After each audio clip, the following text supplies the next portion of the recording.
Okay. All right, the planning board meeting February 13th, 2018 will come to order. We'll take a roll call. James Downey. Darrell McCamey. Here. James Yang. Here. Evan Joyce. Present. Bob Henez, all present. The first matter, well, the public hearing doesn't start until 7:15, so what do we do with February zoning board of appeal petitions? Oh, he's not doing them. Oh, you're not doing them? No, I think Jeremy submitted those to the board Yeah. last week. All right. We haven't had a chance to review the recommendations, but they are presented, and if there's any changes, we can make those. Well, as we've done in the past, I'm going to ask again if the board would mind voting with the recommendations as Jeremy has indicated, so that the zoning board can do what they want to do. So moved, Mr. Chairman. Okay, motion to adopt Jeremy's recommendations. Second? Second. All in favor? Aye. Aye, okay. Request for as-built approvals, 429, 445 Quincy Ave.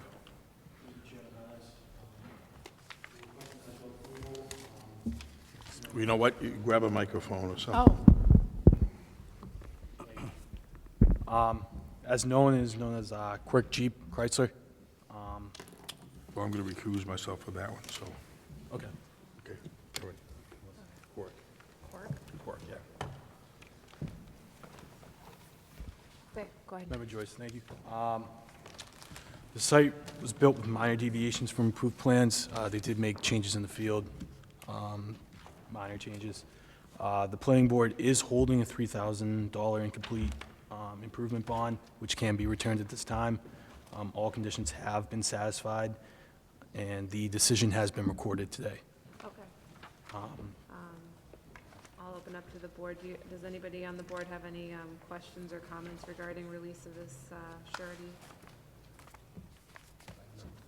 None. No. No? So do we need a motion? What do we need for this? Yep, there's actually two. There's the granting the as-built and then releasing the money as well. Okay. Vice Chair will entertain a motion to grant as-built approval for, sorry, I lost track of where I was. Wow, 15-07. For 15-07, 429, 445 Quincy Ave. So move. Is there a second? All those in favor? Aye. Aye. Chair will entertain a motion to release the surety for the same file number 1507, 429 to 445 Quincy Ave. So move. Is there a second? All those in favor? Aye.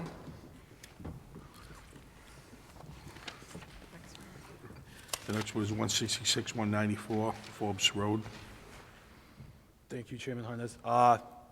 Project was built in conformance with record plans. There were minor changes in the field as well. They did lose one parking spot and minor grading and drainage revisions, as well as the updated total seats for the restaurant.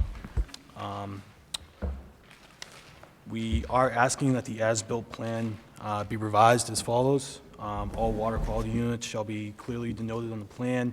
Parking tables shall be revised in accordance with the format and the decisions, so compliance is clear. Roof drain connections shall be clarified and shown. Utility connections to the building shall be clearly shown and labeled. The swale at the front of the property shall be regraded as shown on record plans, as well as top and bottom wall elevations for retaining wall.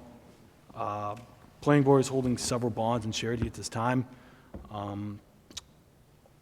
All bonds can be released depending on the $35,000 bond for the landscape improvements to 220 Forbes Road, as well as the $10,000 for the hotel and restaurant as-built surety, depending on the revised as-built plan. We are requesting proof of compliance with conditions 70 and 71 as well. Thank you. Member Downey, any questions or comments? Member McCamey, any questions or comments? No questions. Member Ang, any questions or comments? Have the revisions been made to the plans yet? No, they have not. They have not. No. It's a conditional vote. It's conditional vote. Condition on the revisions. Yeah, we haven't prepared the certificate yet, so if they'll have to give us the revised plan, we'll review it, and then prepare the certificate for you to sign. Okay, all right. Thank you. Member Joyce, any questions or comments? No. I have no questions or comments. Chair will entertain a motion. Mr. Chairman, motion to approve, depending on meeting the conditions that are stated. Okay, is there a second? Second. All in favor? Aye. Okay. Okay, approval not required subdivision plan, Bowditch.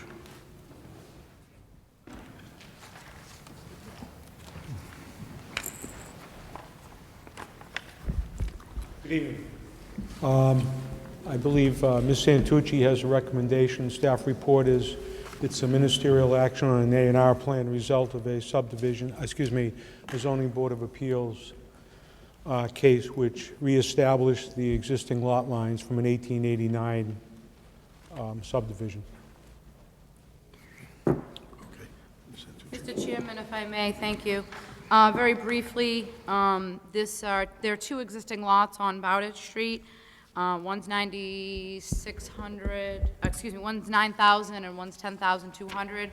Kyle Johnson, on behalf of the applicant, Mr. Zabowski, went to the zoning board of appeals this summer. He's basically splitting the difference and evening them off. So we'll end up with two lots that are 9,600 with 80 feet of frontage each. One already has a home on it, that's going to remain, and then the second one actually will be back in front of the board next month for a grading permit. So Attorney Johnson's already submitted that on behalf of Mr. Zabowski, so that will be advertised and discussed next month. So we'll get a chance to, an opportunity to look at what's actually being constructed on the lot. Staff's recommending endorsement of the A&R. Okay, so we're gonna, Chairman's get a motion to approve the approval not required subdivision plan.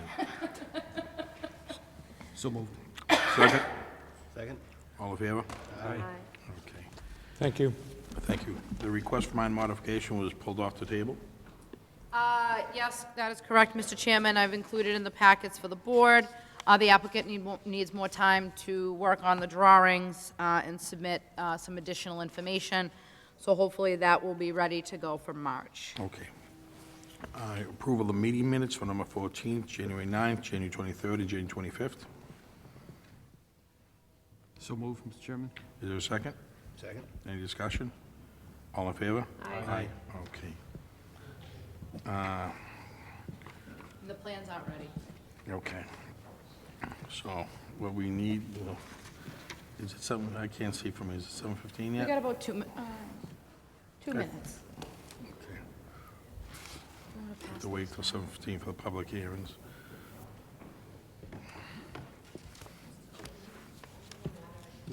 Sure. Yeah, just pass it down if you wouldn't mind. Oh, wait, you need the microphone. Yes. The town solicitor is making a recommendation for a zoning proposal for associate members for the planning board, and they've drafted something that the mayor will be submitting next week, but they wanted to let the planning board know that they're going forward with that, and unless there was some strong objection to having associate members, they'll be filing that with town council. Okay, so there'll be 2 associate members for the planning I board? believe it's 2 with the 5, yeah. So it's more just informational, but if you have concerns, if No. anyone wants to let me No, know. I'm glad. Great, All right, thanks. thank you. Okay, 7:15, because we had him wait last time, the first thing we'll do is 36 Bramwood Lane. If the applicant could come up. 2011? First matter on the agenda will be 36 Bramwood Lane, because of the delay from last time.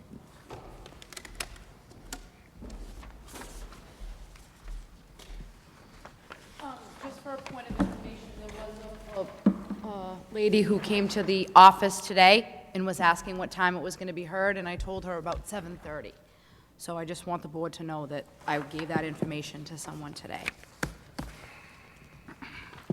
Well, It's up to the board, I just yeah, want to... no, I, you know what, then. Yeah, I whatever you don't, guys wanna I don't want to, if we told someone 7:30, I apologize if it's 11, but we told someone 7:30.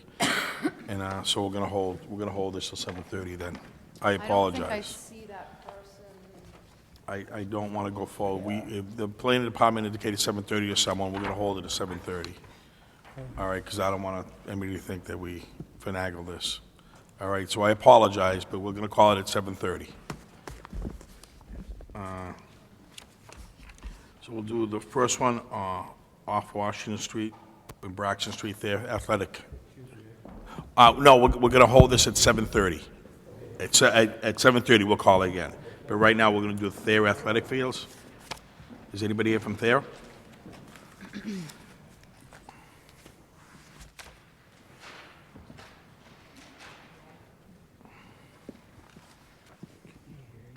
No.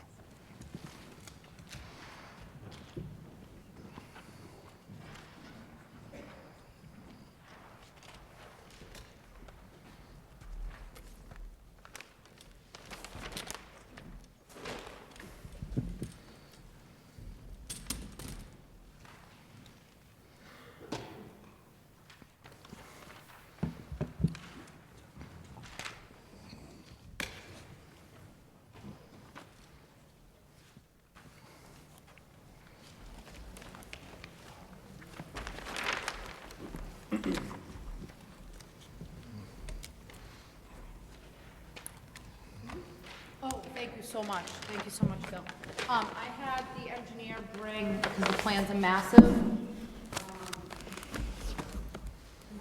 Oh, that's the figure for the reserve parking, but the plans are in there also. Oh, I got you, okay. I figure we'll talk I about thought that you were gonna ask me to tonight. staple No, them. no. This is a reduced size, set of plans. You can pass those down, thank you. Yeah, I figured it'd be easier to follow along with these.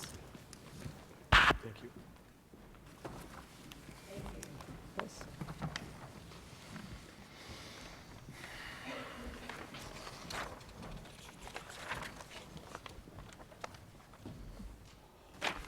Thank you, Mr. Chairman. For the record, Phil Cordero from Allen and Major Associates. We're the civil site engineers and landscape architects on the project. Here representing it to my left is also Mr. Brian DeVellis, who is the builder of the facility. And then just behind me is Dan Mills, traffic engineer from MDM Transportation. So we're here tonight as a follow-up to the meeting that we held a couple of months ago where we did an introduction on this project. Since we last met, several things have transpired. We've continued our conversations with the Conservation Commission relative to permitting of this site, and we have also coordinated with a technical review meeting spearheaded by Melissa and her team with the police, the fire department, Braintree Electric, the town engineer, and all applicable entities that would have interest in this project. So we're here at the culmination of all of those meetings. And some general recommendations from staff to revise the site plan, and then present that back to the board here and really field any additional comments that you may have. We are also in receipt of the staff report, which was issued to us last week, which generally outlines a series of questions and clarifications, which we're happy to go through tonight at the board's discretion and pleasure. We can walk through how each of those can be satisfactorily addressed and the project can move forward. Generally speaking, what came out of our technical review meeting was certainly some good correspondence with Bob Campbell, the town engineer. He's reviewing our stormwater systems. He didn't see anything that was shocking or out of place to him that would necessitate this project that could not move forward. We really focused on circulation within the site, both pedestrian and vehicle circulation, where we've made some modifications to the entry point of the building with regard to parking. So what we've done is along the northerly side of the building where the main entrance is located, we've dedicated some visitor parking spaces, which are limited parking spots at the recommendation of staff. So as visitors are coming to the building, they can park in those spaces to drop everybody off at the front door and then maneuver around to go to the long-term parking area. We've also made some accommodations to widen that main drive aisle. You may recall that it was originally a one-way drive aisle of only 16 feet in width. We've widened that out to 22 feet in width at the recommendation and request of the fire department. We want to make sure that their apparatus can get down there, and if they need to stage in there for any reason and fight a fire, they can set their outriggers. We've also made some minor accommodations at our bus drop-off. We've included some striping and some additional signage that really direct our patrons as to where they go when they're visiting the facility. And then we also did a relocation of the dumpster on the southerly side of the building, made at the request of the Conservation Commission, to really move some of our work away from the riverfront area, of which we have Cranberry Brook just to the west of the site. Outside of that, everything remains largely the same. We have 372 parking spaces, which is zoning compliant. We need 371 spaces. So what I'd like to really hopefully focus on here tonight with the board is we raised the notion of generating some reserve parking spaces. That is to designate approximately 46 spaces on the westerly side of the building, so as far away from the operational aspects of the site, as reserve parking. Parking spaces that would be designated on the site plan but would not be constructed in the field unless needed operationally. We feel it's appropriate given this use, given the history that the client or the developer and builder has with other facilities of this nature. 372 parking spaces feels like overkill here. And Dan Mills from MDM will certainly speak to the parking demand needed to justify the request for the reserve parking. The other element for this board to consider is an environmental aspect. The Conservation Commission, while in favor of this project, would like us to better our work in adjacencies to their resource areas. So if we can go back to them saying, we're not going to build those spaces and we're minimizing the work in that zone, from an environmental perspective, that would certainly make them a whole lot happier on this project.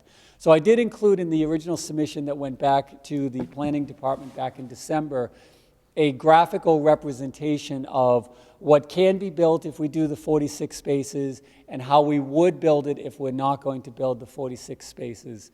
And we did that to make sure that we can prove to the board that adequate circulation, adequate drainage, adequate clearances will remain in both circumstances. So we're really just negotiating on 46 spaces being designated as reserve. I also provided to Melissa in the package here tonight, just for a quick reference, an 11 by 17 showing that before and after scenario, if you will, for the board's consideration.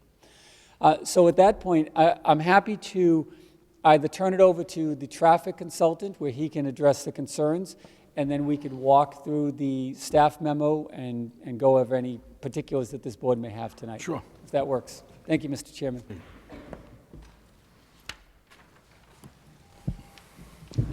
Hi, good evening. For the record, my name is Daniel Mills. I'm a principal traffic engineer with MDM Transportation Consultants. Last time I was in front of this board, we did discuss the findings of our traffic impact, an access study and parking study, generally indicating that because we have similar or less number of playing surfaces, that we don't expect a significant increase in traffic to the site. But because we are introducing a hockey element to the complex, we would expect traffic, some amount of traffic in the morning, whereas soccer we didn't see any traffic. We would expect a little bit additional traffic in the evening, and then Saturday, the peak hour during the Saturday, we would expect similar amount of traffic. Not really any more or any less, because the existing fields today have the opportunity to provide for large-scale tournaments, lacrosse or soccer or whatnot. We did also discuss the parking demand from the facility. We looked at sort of the critical time periods where you have some overlap of the athletic space. Teams coming on while teams are coming off, you have that overlap scenario. Our estimate was that we'd need about 200 parking spaces to accommodate that demand based on ITE industry standards, and then also based on some traffic counts that we, parking counts that we took during soccer, when the fields were occupied with multiple soccer games.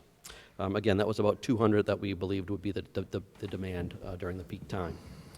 Based on the technical session that we had with staff, they requested a table of other facilities in there, a number of parking spaces that are supplied at those locations, as well as the building size, so that we come up with a parking rate per 1,000 square feet. We provided the staff with 3 facilities that are owned by the developer, 3 ice rinks, just exclusively ice rink facilities, and 3 indoor field facilities.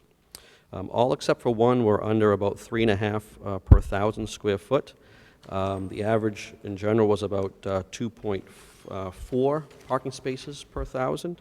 The only facility, the Canton Ice House, which has 2 rinks, was about a 4.4 parking rate per 1,000 square feet. But that also includes a pro shop, golf simulator, a game room, CrossFit gym. None of those things are going to be at the facility. So in general, we feel that the proposed parking with the reserved space was very adequate for this facility. Okay. Thank you.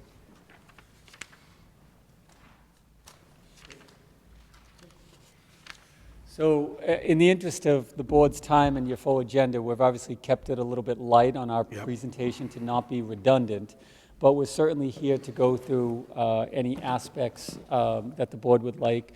I think the only other regulatory outlier that we do need to just identify is we are waiting on action from the town council for the zoning change, which is required for the shared use of the parking for this facility. So that is anticipated to be completed later this month. Okay. Well, I'm going to ask Ms. Santucci, would she comments? Mr. Chairman, thank you. So Phil did a good job sort of covering, I think the board's seen my staff report, obviously going through the plans in great detail and sort of asking for those things that need to be clarified and or further explained. For those items, there's a couple things on the access and asking if certain things can be widened. Just asking for clarification on the lot has kind of an awkward orientation, you know, the frontage and so forth, and the different elements in the yards, and just making sure that that information has been checked with the building inspector so that we're all on the same assumptions and that this building is being laid out accurately. There was some questions on drainage. I'm sure that Phil can provide an adequate response for that information. Basically, he did give us a lot of test pit data. I just need a little more information of where those test pits were taken, and that those will be reconfirmed in the field prior to construction. I did include in the staff report the parking table that was provided by Mr. Mills. We kind of went through sort of the same questioning on the Peterson pool. So Mr. Mills did provide me with a table with like facilities, said exactly how big they were, what components are in there. Is it turf fields? Is it indoor ice? Because there's different elements of these, quote, sports facilities, and what those parking requirements are at those facilities. So that information in conjunction with the ITE information in conjunction with the empirical data of them actually counting, looked at all 3 of those, looked at our bylaw, which requires 4 spaces per 1,000, and I came up with a recommendation based on putting all of this data together that they could put about 51 parking spaces in reserve. And what that would result in would be a constructed parking ratio. Now, the reserve means they're showing all the spaces on the plan and they're providing them, so they're not in a variance category, but they're asking for permission to not construct some of them because frankly they don't feel as though they're going to be needed. So what the end result, based on my recommendation of 51 in reserve, would be a total of 321 spaces being constructed. The turf field had a parking ratio of 25.5 spaces per field. That was set by the Zoning Board of Appeals. So I took the 321, took out 26 spaces, rounded up, and that leaves us with 295 spaces, and that results in a constructed parking ratio of 3.42. So our bylaw requires 4. They'd be providing the 4 on the plan. They've engineered that. They'd be physically constructing 3.4 per thousand. And then the data from these facilities, as Mr. Mills pointed out, ranges from 1.8 per thousand up to 3.3 per thousand. There is one that's at 4.4, which seems a little bit not in line with the other ones. So my recommendation would be above and beyond the highest parked facility here, which, you know, if these facilities are all up and running and doing well, Mr. DeVellis is here, he can speak to the ones that he owns. I think that would be appropriate. We have done reserve parking in several instances. If we think they need the spaces, we pick up the phone and call them, they build them. If they think they need them, they can exercise them as well. But the thing that's nice about it is it's engineered, the drainage design accounts for that is being paved. So in a situation where they would need to pave this area, it's sort of just go and get it done per the plan and per the engineering. So I am putting forward a recommendation for 51. Couple questions on circulation and sort of how the site functions, and I don't know if you want to go over that a little bit. There were some changes made from the fire department's comments. I did make some suggestions to have some spaces along the front dedicated for drop-off. That way cars are pulled into a parking space and a child is getting out, not into an aisle, not into a drive scenario, not into, you know, the parents that are running late and trying to get their children in there as soon as they can. So, Phil, I don't know if you want to touch on the circulation a little bit. I question, does it make sense to make it one way in front of the around the site? You know, it's sort of just a question, not, you know, they should do this. That's basically it. There were some comments and questions on drainage. Mr. Mills has those comments, comments on traffic, and those items will be revised. I've asked for the numbers, which are represented in the table in the staff report, to be rerun based on what I feel is appropriate for the building and the fields. And these numbers came back, and I've asked him to take these AM, PM, and Saturday volumes and plug them into the network, so we can get sort of, it would be really a conservative, worst-case scenario for the intersection there.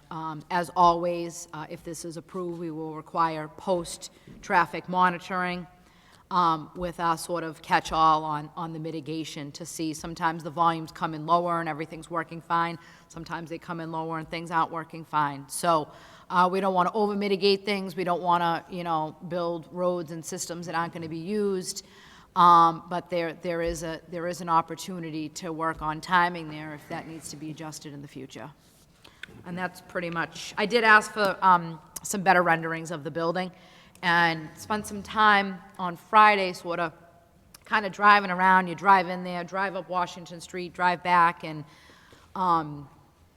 you will see the building from Washington Street, so sort of what are people going to see through, you know, through the trees behind. There are businesses there on Washington Street, and then we have the railroad track, but then you can see the turf field, so I'm assuming you'll be able to see the building as well. They did provide a rendering, but it wasn't colored, and it's kind of, it looks like it's a little bit of a preliminary design. So if we could expand upon that, that would be great. Okay. Thank you, Mr. Chairman. I'm going to open up to the public if anybody wishes to speak. Okay, see, now I'm going to open up to the board. Member Downey, any questions or comments? I had one question. The last time you were here, we talked about the light on Washington Street that was on a sensor, Yes. and there was an issue with that. I guess my question, or my point on that is that adequate? Is that light adequate when there's nobody coming out of the complex that's not going to be red on Washington Street? Light, in your opinion? Yeah, in our opinion, it's operating fine. I believe Mass DOT had gone out and made some adjustments to it. Okay, That's okay. how we see it. That's all I had. Member McCamey, any questions or comments? Thank you, Mr. Chairman. I see that we're going to have we have a recommendation for condition that this facility shall not host MIAA tournaments. And not to get clever, but does Thayer fall under MIAA, or is it a different secondary school? No, they don't fall underneath it. So we're happy to comply with that condition. Right. Right. So what about what they fall under in terms of secondary school tournaments and so on? Do we need to put that in? Is there consideration of that? For the record, Brian DeVellis, President of VSG Associates. If Thayer was ever fortunate enough to get into an ISL championship game, we would certainly look to host a home game, but they're not, if you think of an MIAA game or a Super 8 game, they're, 1,500 people. Thayer will probably draw more than a regular game, but certainly within the seating capacity of this, a couple hundred people, which the site can handle for sure.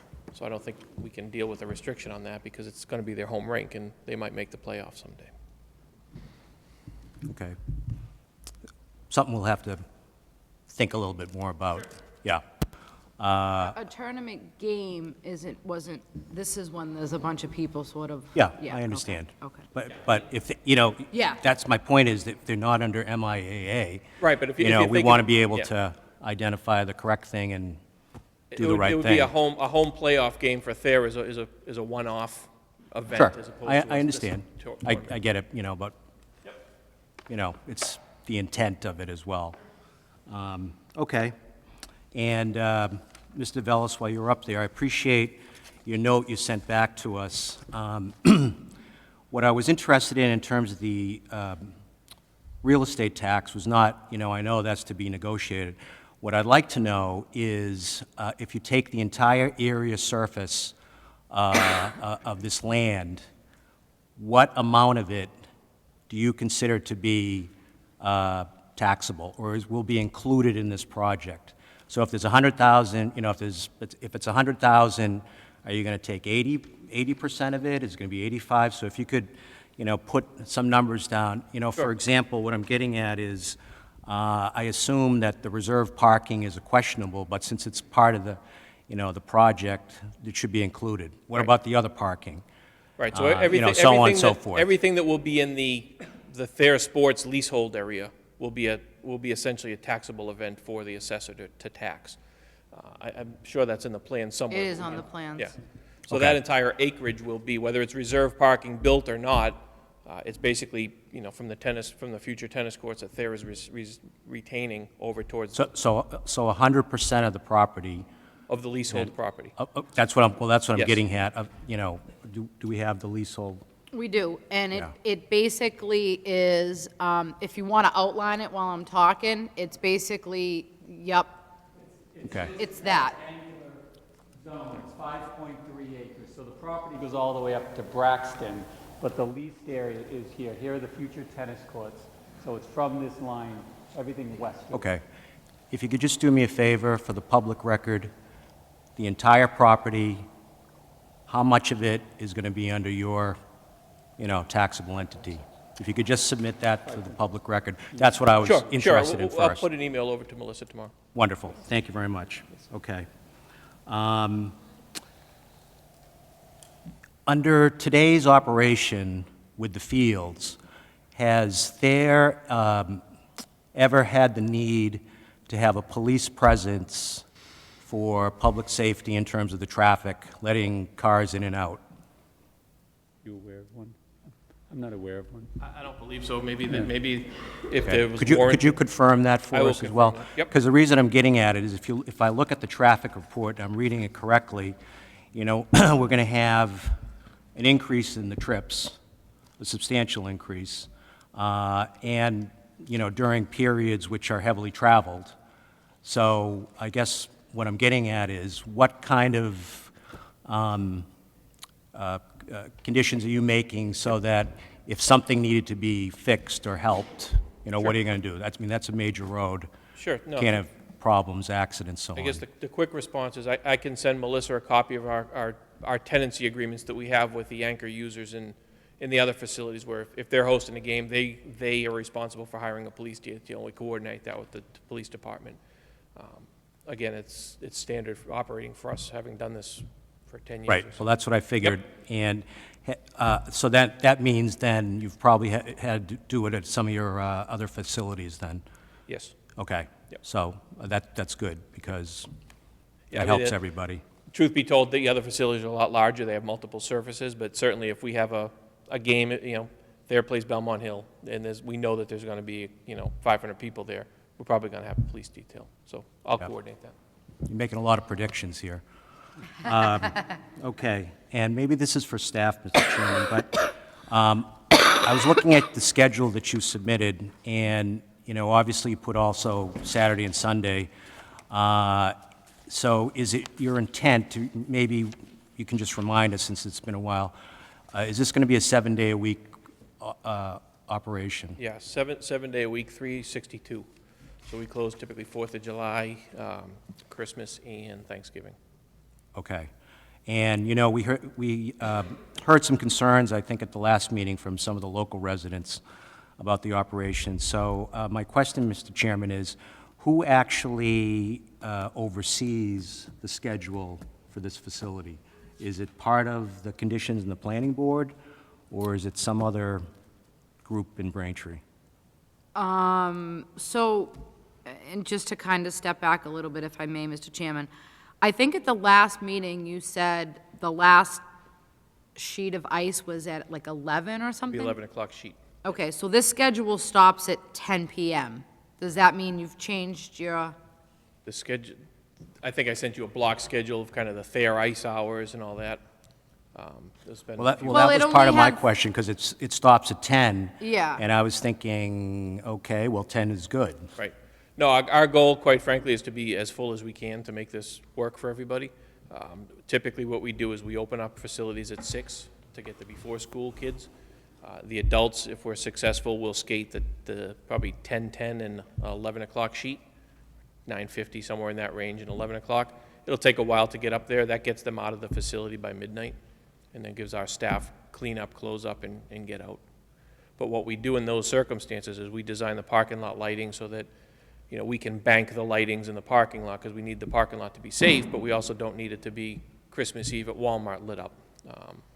You know, we can coordinate kind of we can control it with a single point of access. We can close down the back access, make it accessible through the front only, so we know where those guys are coming in from, guys and girls are coming in to play. More importantly, where they're going out when they leave, and get them out of there as quick as possible, because we want to go home at night. Okay, again, because I know since we had some feedback from residents last time, if you could just submit a line and say, our plan is exactly what you just said, 7 days a week, 362. Yep. 6 a.m. to 11, and let's hear what, you know, people have to say. And then Mr. Chairman, my question still stands, you know, is it our responsibility under the conditions to control the schedule? so if I may, a lot of the questions you asked, and then Brian kind of answered and is going to respond to, is that they're actually in the staff report as well. So what are the hours? Okay. What time will the staff be out of there? You know, what kind of wayfinding signs are they gonna be so that people coming in for 11 o'clock, you know? Asked about the number of seats at the rink and the turf field. And then in the lighting, that was one of the questions I had, you know, if it's like 9 guys that are coming at 11, well, they can just tell those guys, park right in front and shut off some of the lights along, because there's a lot of different banks of lighting. We don't want it to be unsafe, and we don't want people to not see, but like you said, it doesn't need to be, you know, lit up like New Year's. If there's 9 adults playing a game and they're gonna get in their cars and leave. So, I've asked those questions as well, and, you know, based on the materials that we've asked them for thus far, I'm sure they'll, you know, package it all up, and it will be part of the record, and it will be used, to make findings, and it will be what they have to do. Yeah. Okay, thank you. Yep, and it can be conditioned in any way, you know, we can reference the whole package, we can, if they put it in sort of a, you know, I'll go back to Dave and Buster's, where they gave us kind of like a little, this is how we do it, you know, those types of things. So however the board is comfortable in the format that they provided in, or if we want to, you know, get it into a one-sheeter or something like that, attach it to the decision, you know, whatever the board's comfortable with. And if it's easier, I can sit with Melissa, we can go over the other rink project in town, because I'm sure you had these same questions of when are they going to close their building. We can sit and go over that as well. We'll work to mirror the response, so we're not reinventing anything. Okay, well, we're focused on you now.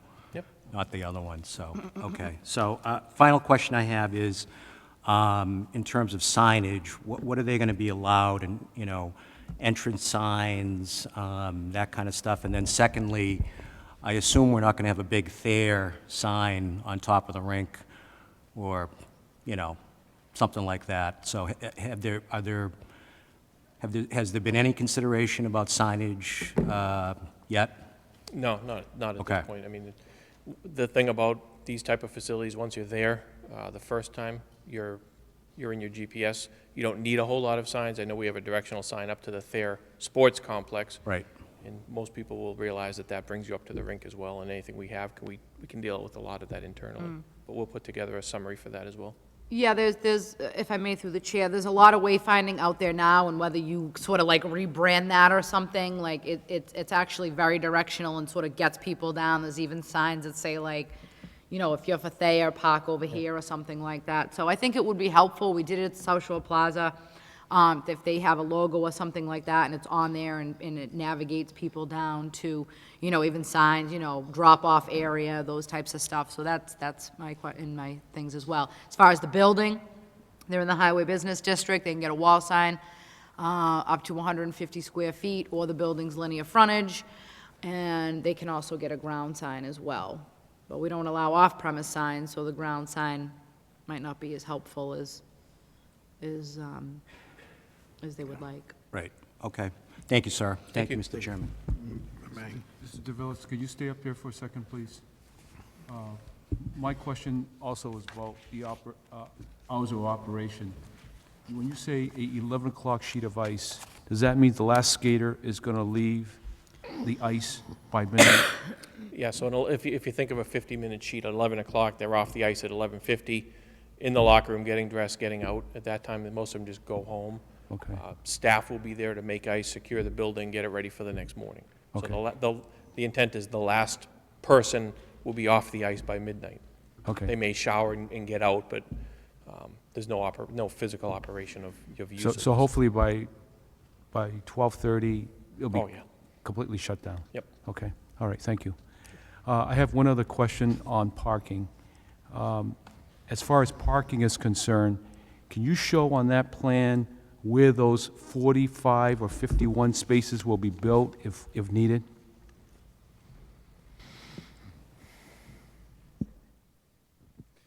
Right here on the westerly side of the building.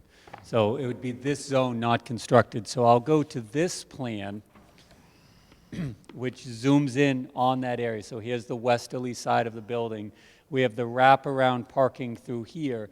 If designated as reserved, then what we'll do is we'll tighten the lineup. We'll have the spaces at the building, but then no parking. We'll just have the drive bay going around. Okay, so they're not built yet, and if needed, is that area grassed or gravel so that in an emergency, cars can park there? So if they were not constructed, the limit of pavement would be where my pen is. The limit of grass is to here. So this is actually a stable, flat shoulder all the way to here. So if it needed to be accessible, it could be for emergency apparatus. Certainly wouldn't be accessible for our patrons because this would be a curbed roadway through here, but this is all flat shoulder. Okay, so the reason why I'm asking is, if there's a large number of cars there and it gets pushed out into this area, that's parkable area. So that's a good question. As I've drawn it, it's not parkable because I have curbing there. So you typically don't want to have a car drive up over curbing. Okay. But it is certainly very easy and accommodatable that if I remove some curbing, then it is absolutely accessible with a minimal of effort. Okay. And we could address that if we wanted in the staff Okay. report. The reason why I'm asking is, there's no parking on the main road. No. So we don't want cars parking out there. So the reason why I'm asking, if it so happens that there's a need for it, it's accessible, We will make it accessible. It's very easy to just in do. case.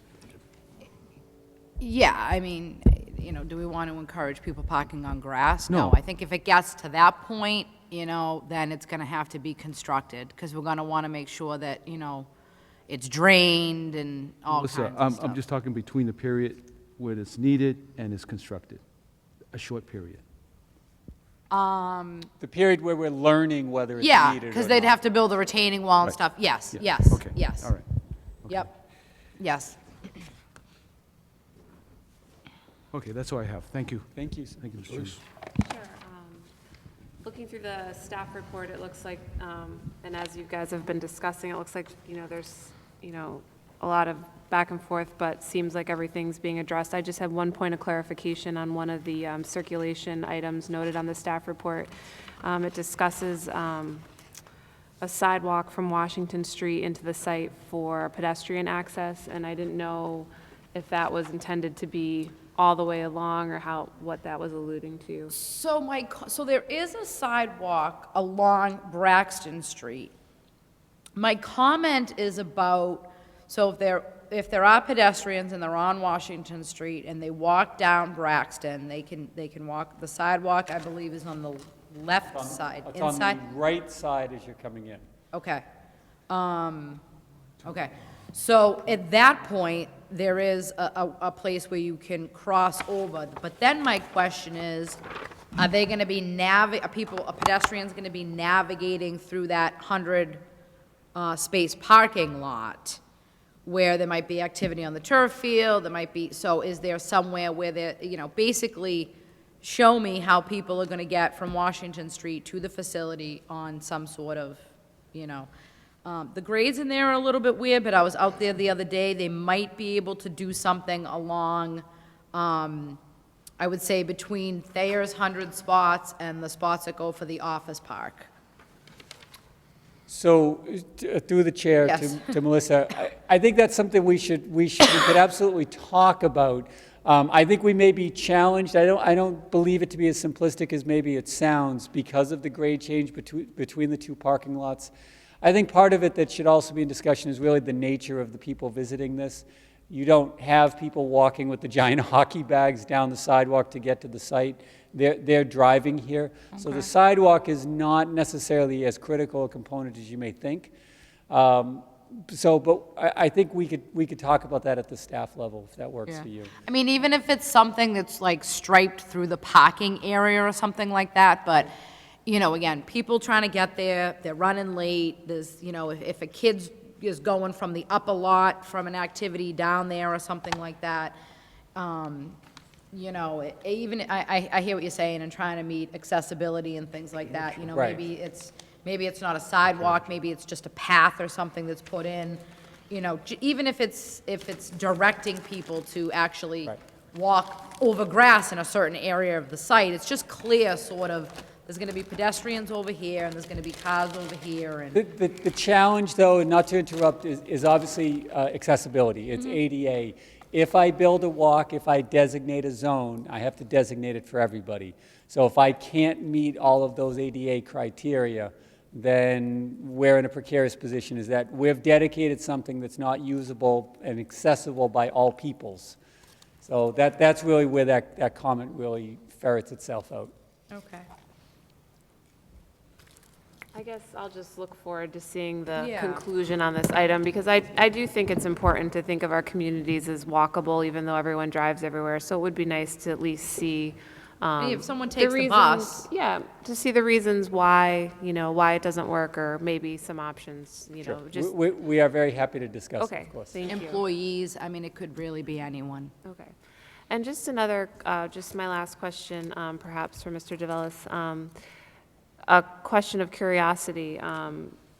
In facilities, other facilities that you operate, do you ever have community ice time or the ability for the general public to use the facility?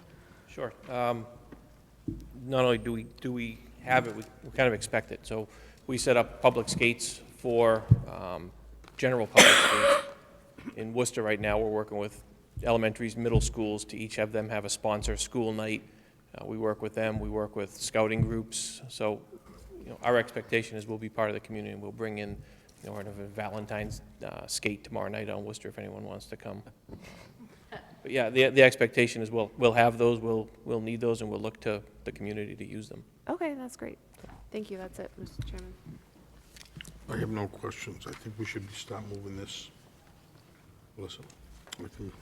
Mr. Chairman, I have made a recommendation. If the applicant can turn the materials around by the deadline, which I think is the end of the month, the staff can start working on the findings. We have a use permit here.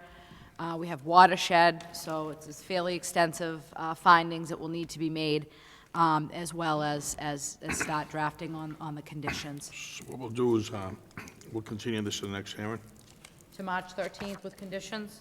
Mr. Chairman, before you make a motion or anybody makes a motion, could I just, I'd like to see if I could informally poll the board relative to the reserved parking. And I ask that only insofar as that we will be back in front of the Conservation Commission before we're back in front of your board. So they are waiting anxiously to see what direction we are leading, and I don't know what to tell them without getting some feedback here from this board on the reserved parking. Well, the concern I have is that we generally, they're two independent boards. They can do what they want to do. They generally do anyways. Most boards do their own. I'm not a big fan of having anything polled, because it kind of puts us in an awkward situation. And after discussion, it would go another direction. We could say, wait a minute, I relied on your polling, so I'd rather not do that. Okay. Could I ask then through the chair to allow, obviously, development staff speaks quite frequently, but I would ask that maybe Melissa and Kelly at Conservation could have, a discussion in the office to at least clue them in as to where we are. Well, I caution on that, because I do, they're open meeting laws, so I don't want discussion with them in the planning board as to where we're going to go, because it is an open meeting law. I don't want to violate that. So they can have discussions, but I don't want them polling the ball. Poll is maybe the incorrect term. Well, even just having too much discussion with the board, because it's an open meeting law, and I just, if the board starts talking outside of this, it causes, it's illegal and it causes concern. So why don't we just continue this?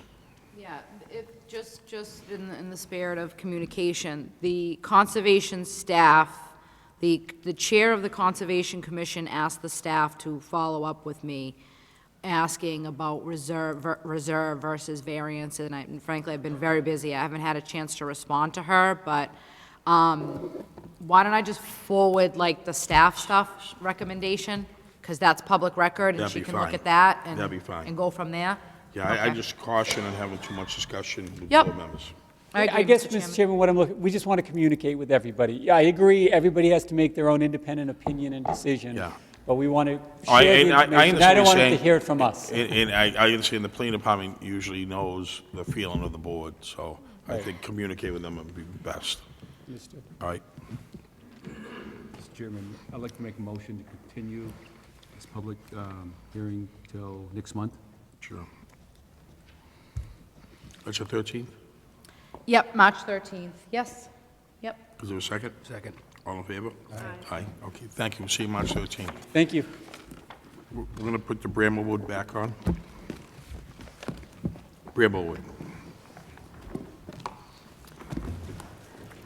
Can I just have that file? Sure. Thank you. Thank you. What do you want to do with this thing? What do you do with Bramblewood? So Membering had missed testimony, I think in October.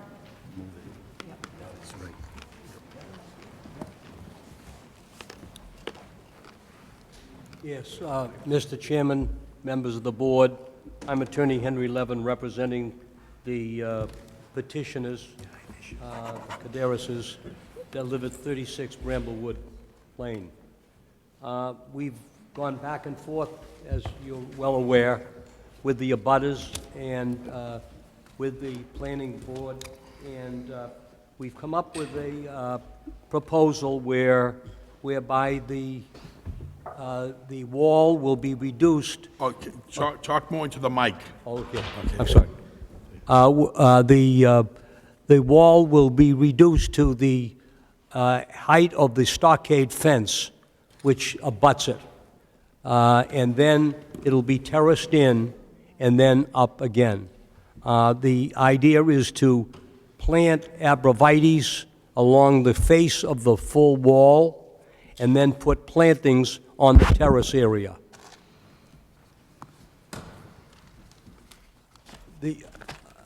Primarily, that is our proposal. Unfortunately, Mr. Hardy, the engineer, can't be here tonight. He wasn't well. But all of this has been presented to Ms. Santucci. Yeah, that's fine, and I'll fill him in. And I believe the abutters were well aware of what we were planning. Okay. Thank you, Ms. Sullivan. I'm going to open it up to the public now, have them, Yes. if anybody wants to Yeah. come up and speak, please identify yourself. Hello, Mary Ann McDonald. I'm one of the children of the abutters, Mr. and Mrs. Ray. Thank you for having us tonight. I know it's been sort of back and forth, but I do think this is in making progress, a step in the right direction, absolutely. Sort of the open dialogue we were hoping for a while back, and I think this is, where we're heading. I think in the process of this, we've gotten some handouts, a technical drawing.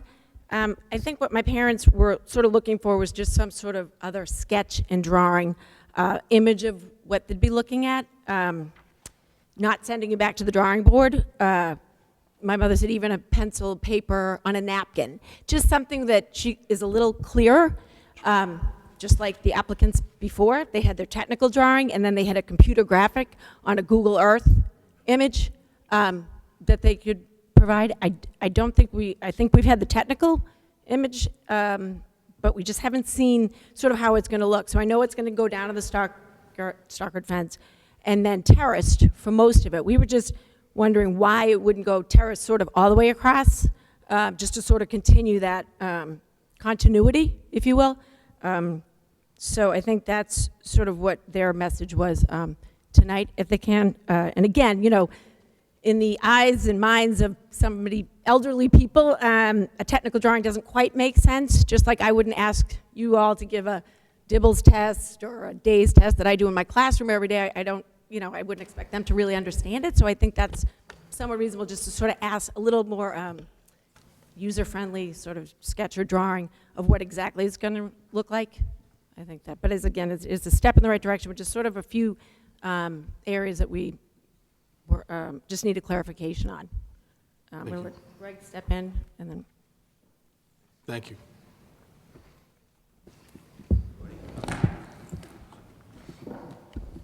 Greg Ranieri, 127 Kane Ave. I tried to synthesize a lot of conversations with the Rays children, some neighbors, Melissa, looked at the draft conditions. I looked at the engineering plan, and what I did was I tried to draft a memo or a letter, try to summarizing where I think we're at.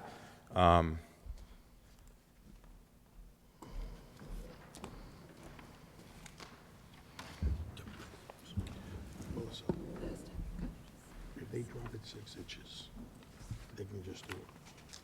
I'll talk about that, yeah.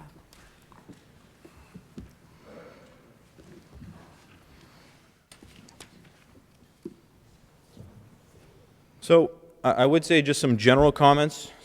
We feel progress has been made, and with continued conversation, we're surely going to find common ground if we continue having dialogue.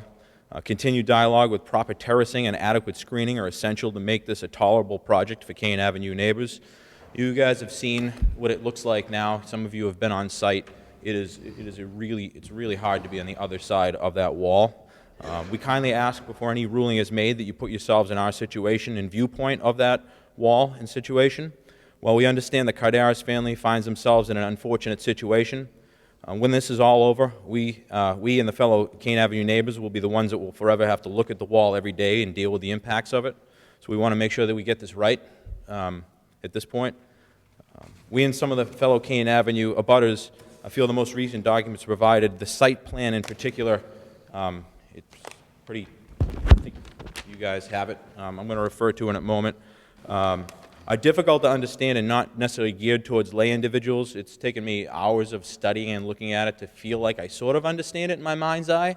But it is fairly technical, as Mary Ann indicated.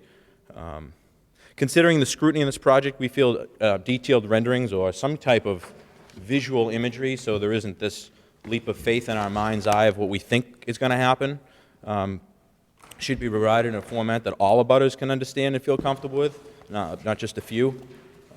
If we're reading the documents correctly, so the engineering plan, you know, I would say that what Attorney Levin said, we'd be happy with if what he said was accurate.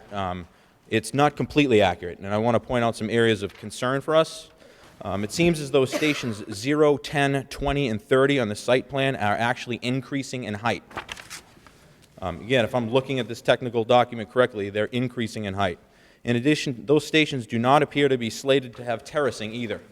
So when they said bringing everything to the height of the stockade fence and terracing along the way, that's not accurate based on what I'm seeing.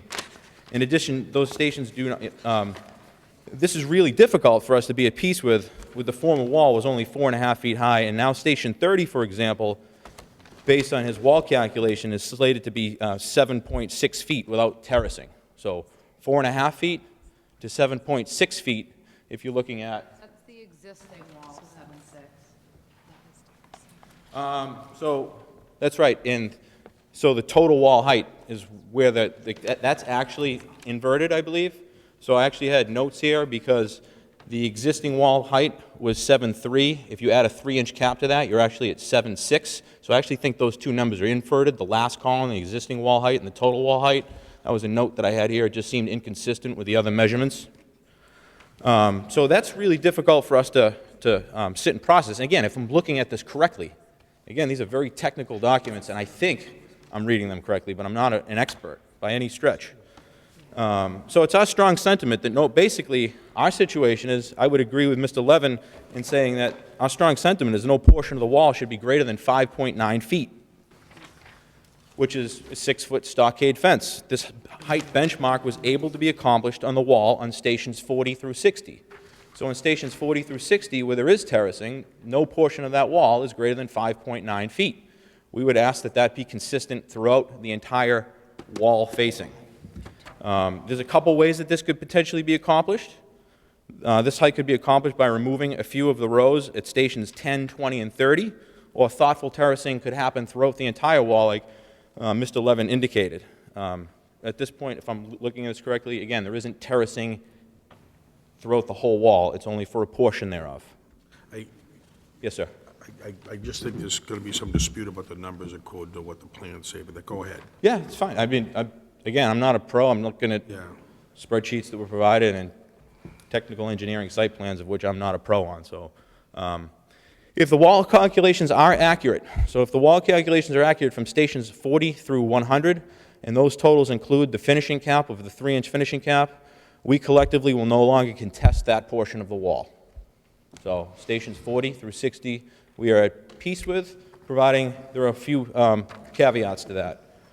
Providing the wall height is actually being reduced. So again, this terracing and reduction, based on what I'm seeing, is happening at stations 40 through 100.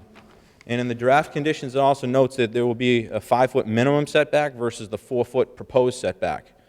The draft conditions also indicate mature screening on both the lower and upper terrace will be met. So if those draft conditions are met, stations 40 through 60, we're relatively at peace with, providing the measurements and calculations are what they say they're going to be, because it reduces the lower portion of the wall, as Mr. Levin said, to the height of the stockade, former stockade fence.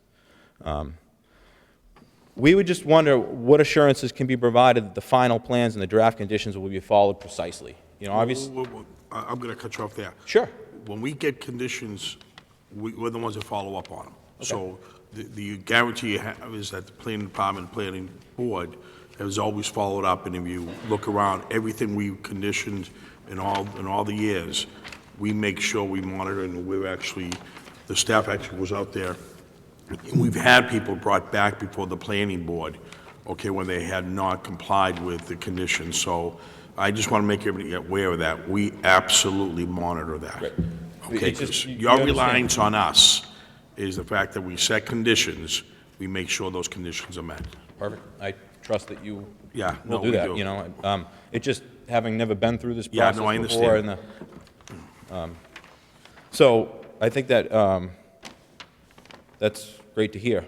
So we feel that independent verification from some town governance is important at this stage to get it right. Whatever we all agree to and get it right. And I believe Melissa had mentioned at one point there is a condition that there will be no more grading since this is the second major grading transformation. Again, it's been a while since I revisited the detailed draft conditions that Melissa had, but I believe that's in there. I just wanted that to be on record. With respect to landscaping, it's actually kind of nice if we can get to that point of moving past the wall to like landscaping.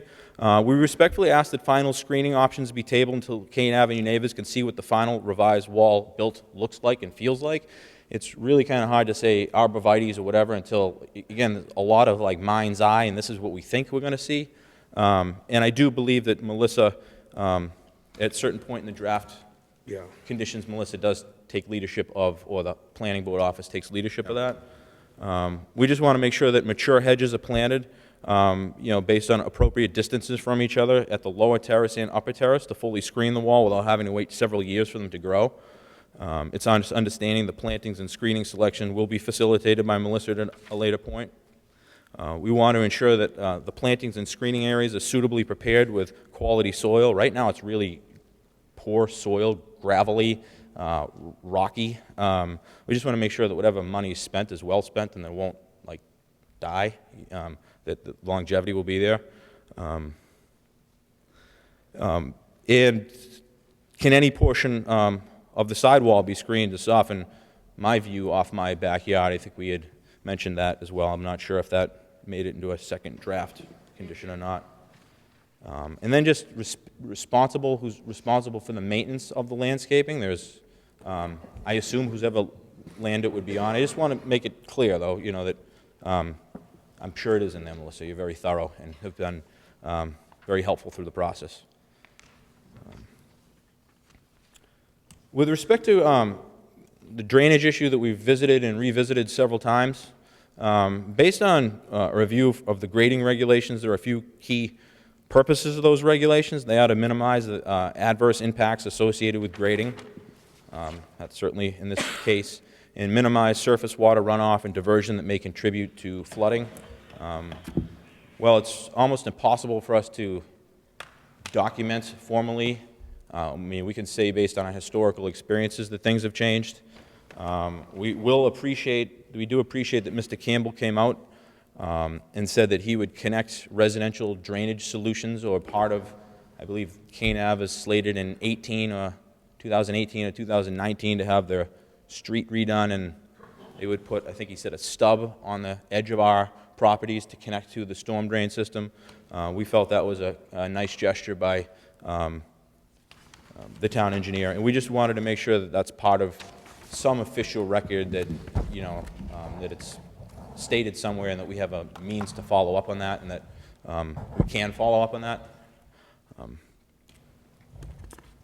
We've submitted a list in the since July of actual real damages and evidence of stormwater diversion and runoff concentrations since the construction of the wall.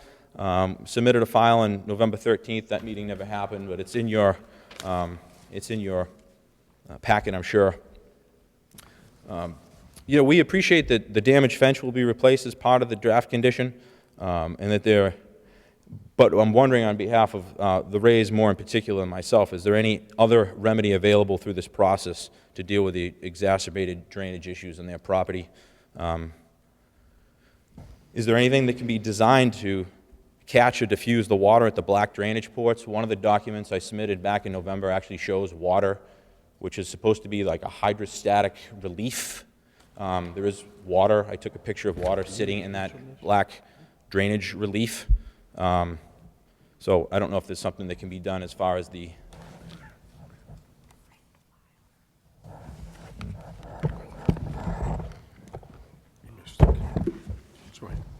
I'm sorry, we just... No, it's okay. I don't want to talk if you guys are processing. Yeah, no, we were just talking about who's eligible. Please understand we've had a couple local landscape companies come by to discuss drainage solutions on our properties. And those companies have noted amounts ranging between $12,000 and $21,000 to fix some of the drainage issues on our properties. I don't necessarily want to speak for the Rays, but I'm not one to say there weren't issues on our properties before that. And I will say if we can get the wall right and the landscaping right in an acceptable format, that I think it's reasonable for us to take the drainage topic off the table. If you know, berms and something can be done when the landscaping is going in there to help maybe diffuse water around that area. You know, I'm certainly not asking for a full perimeter drainage system around my property or a and then we did see that in the draft conditions that a fence would have to be put up at the top of this wall. We do understand that that is at the discretion or purview of the Cardaris family. My goal of sharing this next document, if I can find it,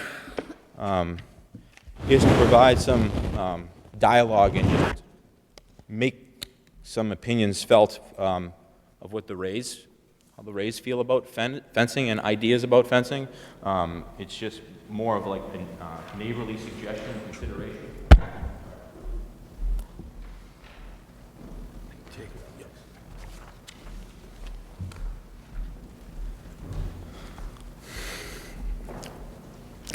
We understand that town building codes likely require some sort of guardrail or fence at the top of this wall.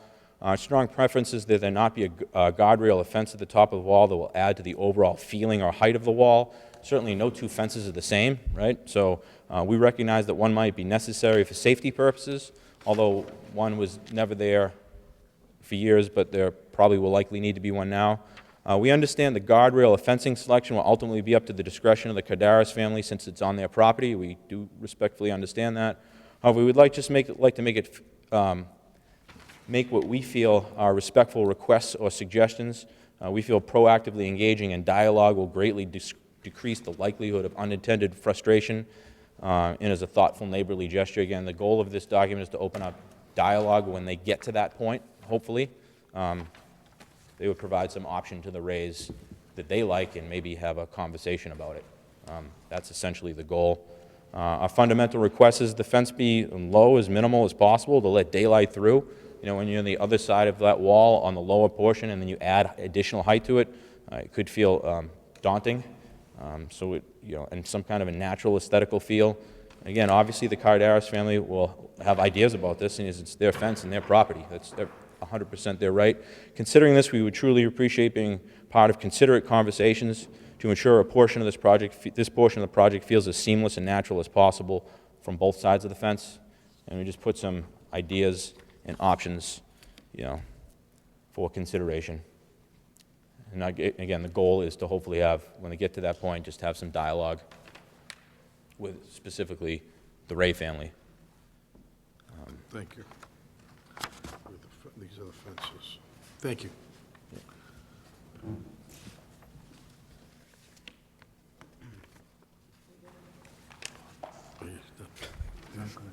Any? Is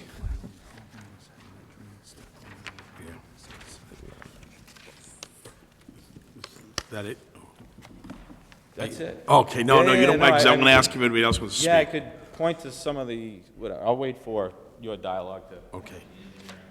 clarify any questions. Sure. If anybody else wishes to come forward, make any comments, questions? Okay, I'm going to give it up to the board. First of all, let's hear from the department. Mr. Chairman, if I may, thank you. So we've been working on this for a while. Everyone knows sort of the original situation. We had some delays due to quorums and the applicant working on some revised materials. We did meet out in the field on a couple occasions. The individuals that spoke this evening were at those meetings along with Mrs. Ray and other members of her family.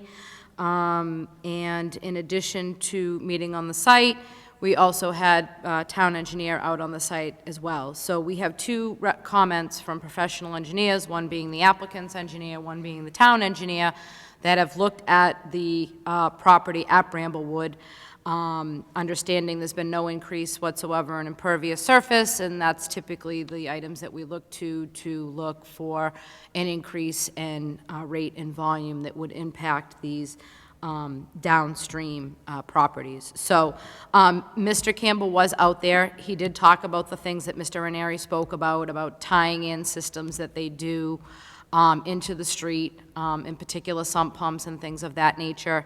Mr. Ranieri's comment about that should be sort of a follow-up or something like that. Staff's strong opinion is that does not belong in the grading permit for the Carderases.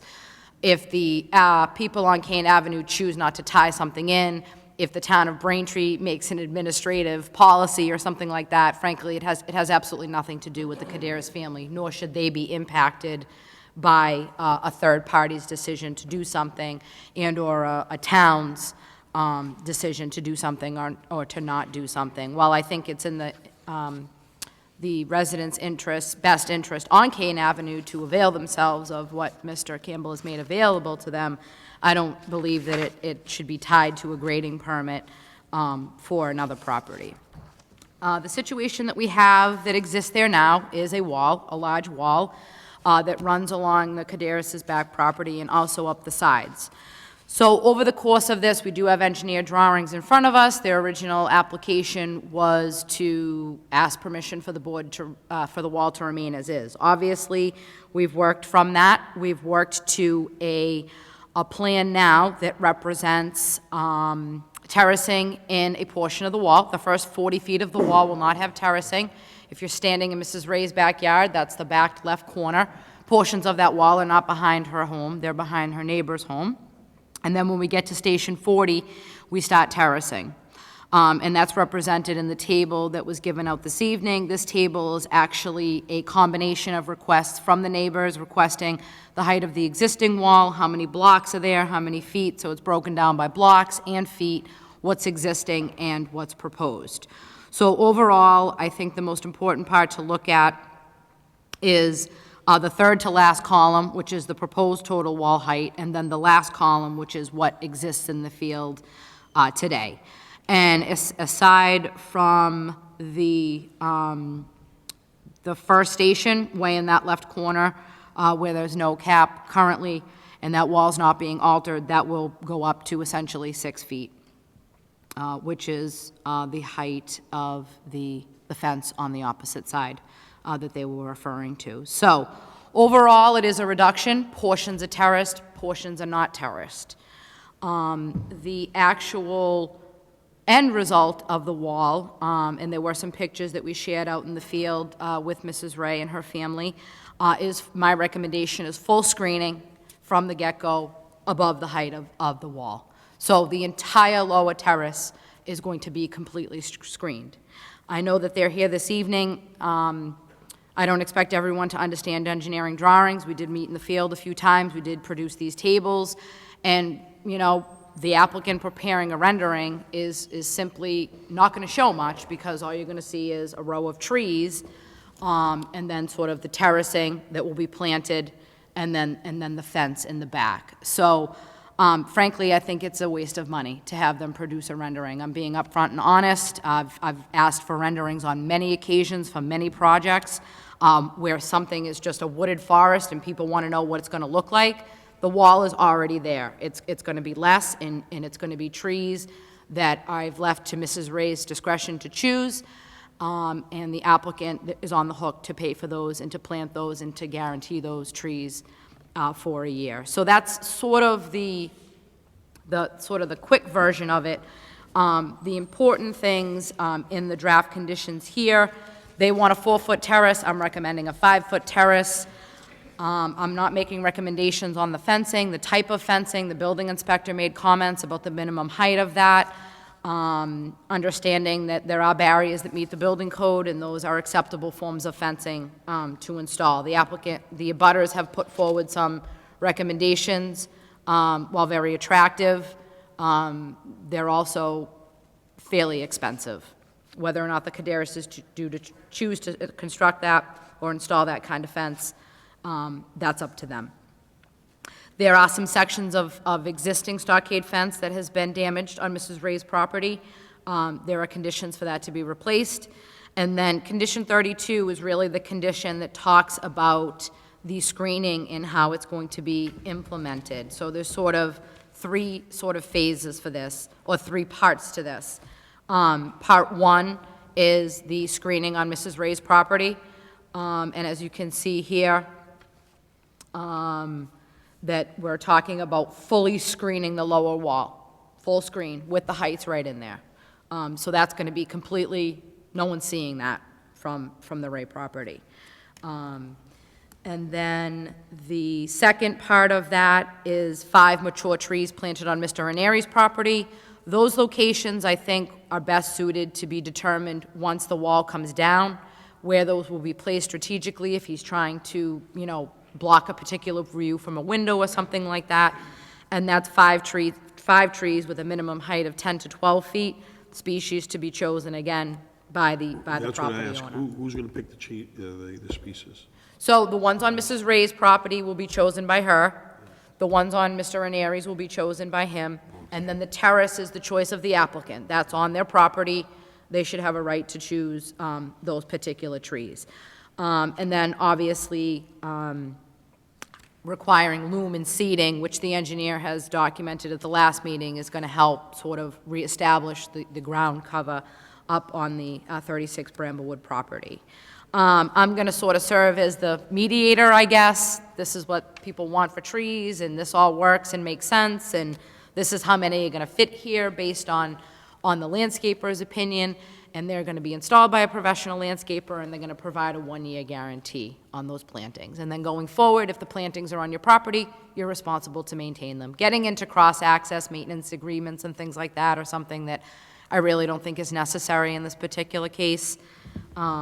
Different people like to trim trees in different ways and care for them in different manners, and I think that the individuals that own the property are best suited to protect those interests and maintain those plantings. But that's after a year, though, right?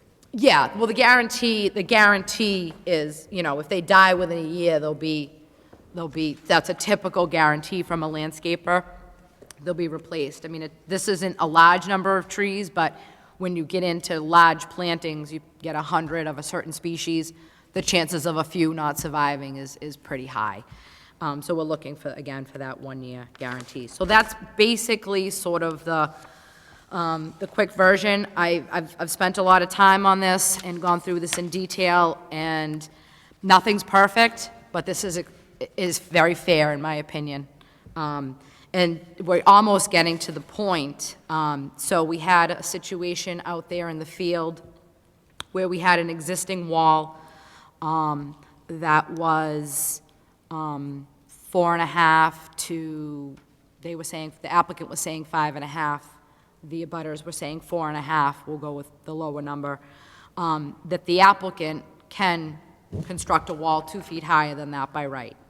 And that portions of this wall, while they are over that, the applicant could pursue a by right proposal that they could withdraw this. What would the height be? So the sections that were, basically everything could go up by 2 feet, and their yard could go up by 2 feet.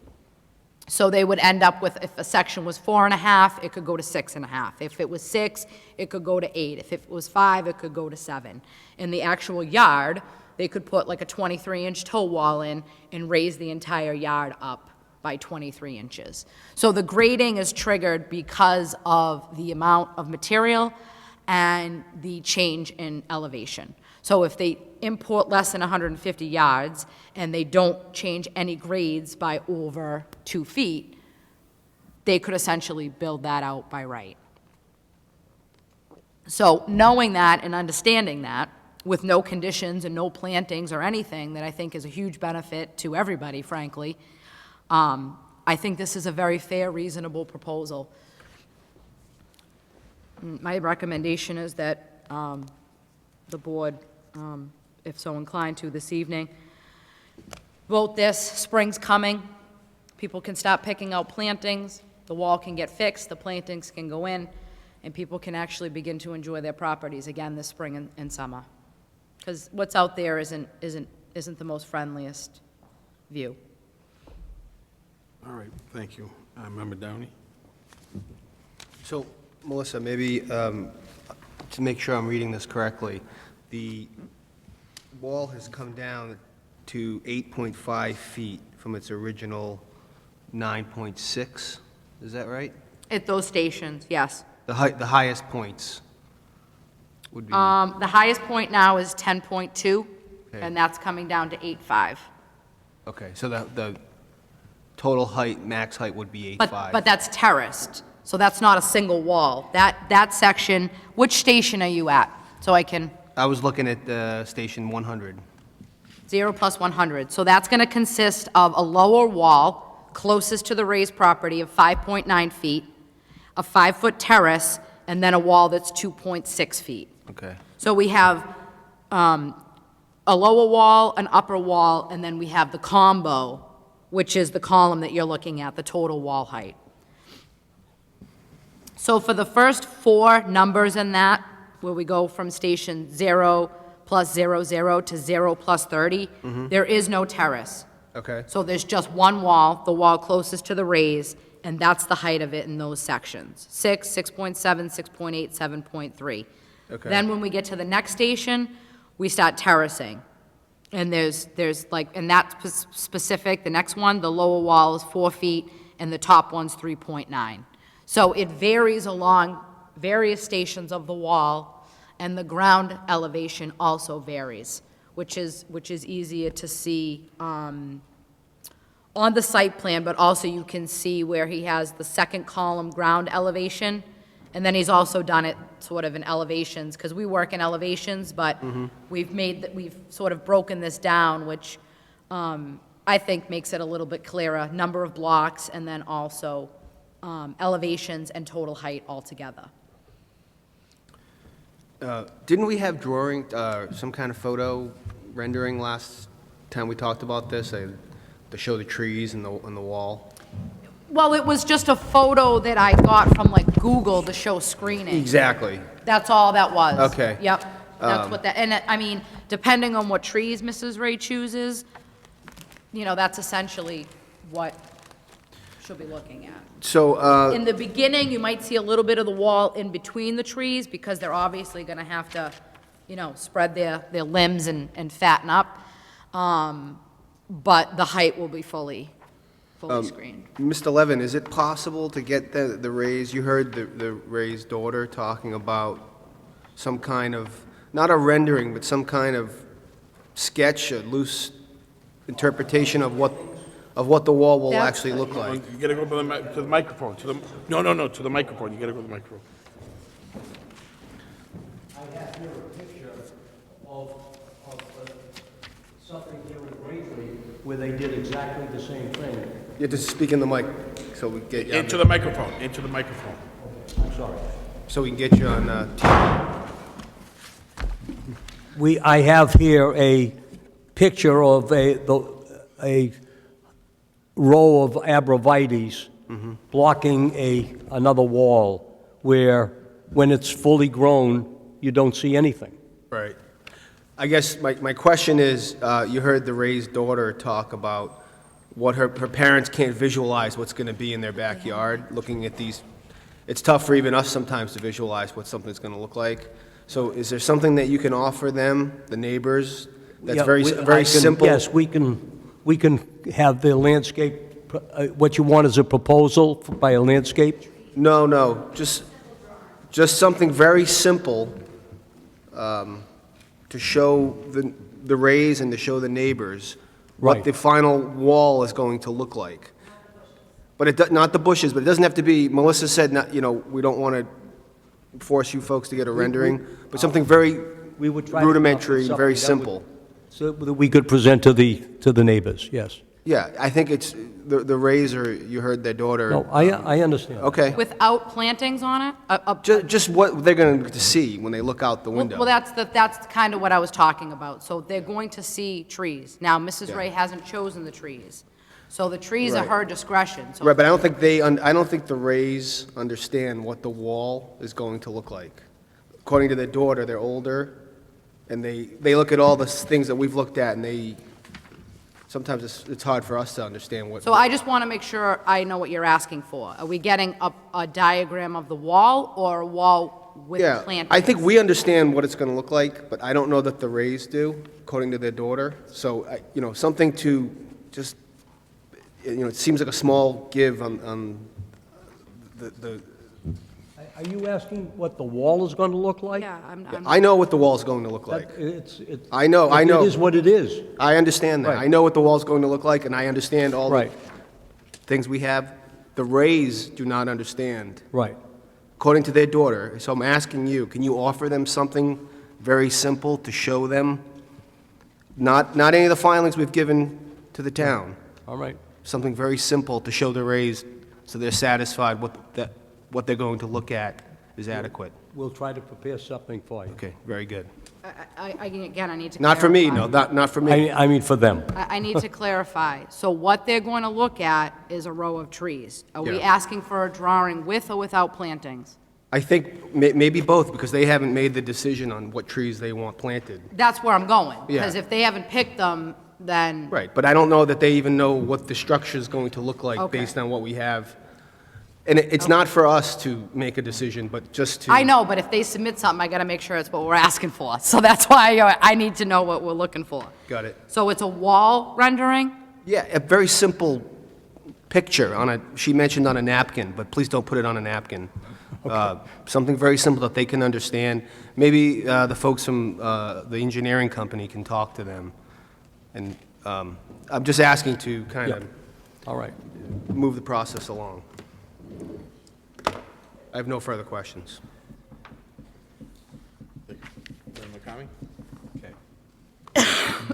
Thank you, Mr. Chairman. This has been a very difficult project, as we all know. I don't need to tell everybody involved. But I would like to thank Melissa because we really were pretty smart the night that we asked her to really be the arbitrator in this. And she says that it's not perfect. I'm going to beg to differ somewhat because I think when I look at the details, the requirements for the grading permit, which this is about, this is a simple grading permit, right, which has evolved, all those conditions have been met. Can we detail every single solution? I think she's done a pretty darn good job, and she's also done it in a pretty fair way. So I'm just looking at all the conditions. Again, in my opinion, it looks like all the requirements from a technical standpoint have been met, and then most, if not all, of the contentious issues for both sides, and there will be leeway for, property owners to do what they want, which is part of this as well. So, in my opinion, this looks like a very fair solution, hopefully for everybody involved. Thank you, Mr. Chairman. Member Eng? No, I don't have any comments, Mr. Chairman. Okay. Member Joyce? Thank you. I was just, I guess, a comment to staff on condition 32. The planting selection by the property owner, it notes that the trees will be planted, shall be chosen by the property owner. The tree selection shall be provided to the department with final approval by the department staff. I'm just thinking trees can vary in price quite a bit, so would there be just maybe some notation that it's within reason and agreeable? Well, again, I would hope everybody would act in good faith and sort of, understand that there's a little bit of, reasonableness and fairness here, and sort of, that's the other thing too, like, we're gonna wanna make sure that the trees that are selected, the landscaper those are good trees for that area. We will talk to the conservation staff who does all the tree plantings for the town and make sure sometimes things look good when they're small, they don't look good when they're big. Basically, we will assist both the property owners and the Carderases and help that they need to make sure that we want this to be a successful buffer, we want it to be green, and we want people to be happy with it. We don't want somebody to pick something and spend money that isn't going to achieve the goal or stunts at a specific height or, whatever assistance is needed, the staff can help. If I think we need to have recommendations from professional landscapers, we will do that. If I think we need to have a meeting in the field with the Carderases and the neighbors and myself and the landscaper that's chosen by the Cadarases. You know, and then, again, the landscaper has to guarantee these, so if he has other recommendations of, well, this is a great, you know, but it's, you know, it's not native to here, or something like that, then he might have a recommendation that serves the same purpose and looks the same.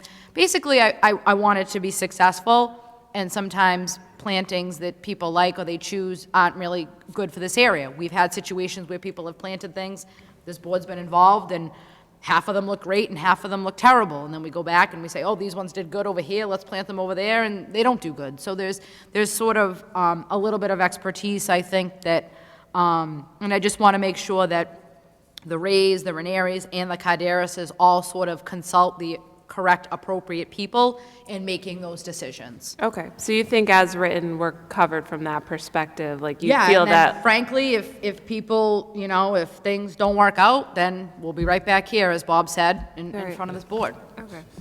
Sure, I just wanted to, I think that was my only thing, the point of clarification on the open-endedness of the plant selection, but that's all I have. Thank you. This has been tough, just because I think all parties are put in a very bad situation here. I'm not going to point fingers at why they're in a bad situation, but all parties were in a bad situation.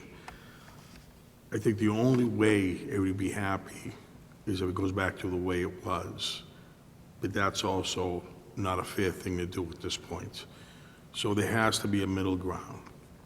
I want the neighbor to be happy, and I want them to be respected for their opinions, and they need to be. I'm not blaming the applicant for what happened. As far as how you got your direction, the relationship, the communication between the neighborhood and the applicant, we're not involved in that. The communication between the applicant and the town, I think the town bears some responsibility for this. I reviewed the plans as submitted, and I think the town probably should have acted earlier and addressed it. But that didn't happen, and we're here today. I want the neighbor to be happy, and I think the owners of that property on Kane Street deserve to look at something good. A cement wall is like a prison setting, and that wouldn't be the right thing to do. On the other hand, tearing down the wall wouldn't be the right thing to do. I think we're at a point where the concerns expressed by Mr. Ranieri are very important. You all have to live together. You all got to be neighbors. You have to communicate with each other right now, and I know it started, and maybe it started too late, but these aren't apartments you're living in, these are homes. Nobody's going to probably pack up and leave. You're there. So I would strongly urge you, whatever the board votes, that line of communication stays open, and you work with each other. The fence is going to be an issue. If you put up a big, ugly fence there, we're back to the same place we were with regards to hurt feelings and regards to disrespect for each other. I urge you all, no matter what the board votes, you realize this is all your homes. This is your neighborhood.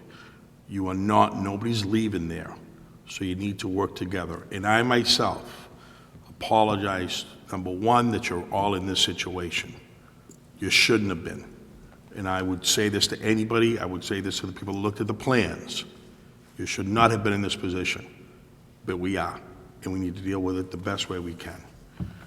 I don't have any comments. I do appreciate, Mr. Levin, the fact that you're having discussions with them, and I appreciate, listen, let me tell you, in all the years of doing this, I don't think anybody put more work into this than Mr. Ranieri. He learned a whole different profession that he never had to deal with before. Yeah, and so we will be using him as an expert witness down the road. So I appreciate everything you've done, and I'm going to tell you, I know they were your in-laws, or I don't know how you related, but nobody showed more passion and care for the neighbor than you have so far. So I want to thank you for that. I don't have anything further to say. I have to leave it up to the board now to consider what they want to do. Prior to going forward, I do need a vote to bring in all the correspondence that have been submitted, which, what? Just vote it. Okay, Till today. and I'm going to ask Mr. Levin. I've known Mr. Levin for many years. I ask you, please provide them the diagram, the drawings that they need. We will. It's only fair to them. Yes. Okay? I don't think that family has to go through any more Right. issues that they're going through right now. So the chair will enter a motion. Mr. Chairman, the correspondence, it looks like I actually didn't put the list in there, sorry about that, is June 5th to February 13th. Okay, is there a motion to accept that correspondence? So moved. Is there a second? Second. All in favor of accepting the correspondence? Aye. I'm going to ask the board now whether the board can make a motion to close the public hearing. So moved. There's been a motion to close the public hearing. Is there a second on that motion? Second. All in favor? Aye. I'm going to ask the board now if the board wants to make a vote.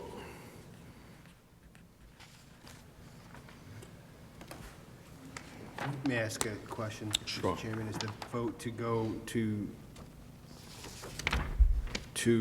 to the conditions as they are?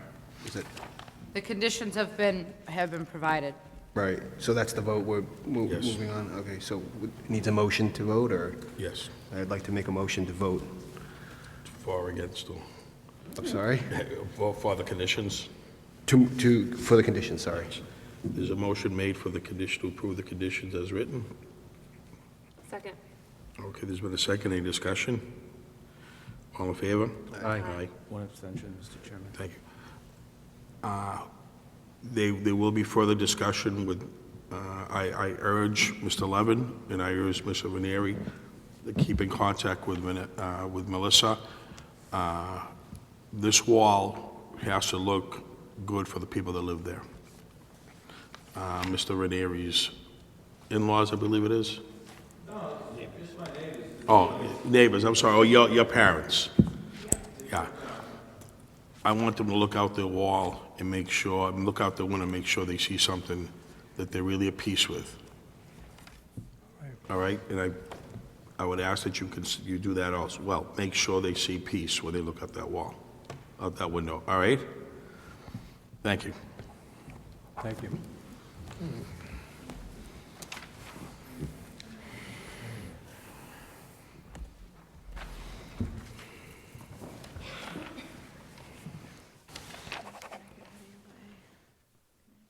Was I okay there?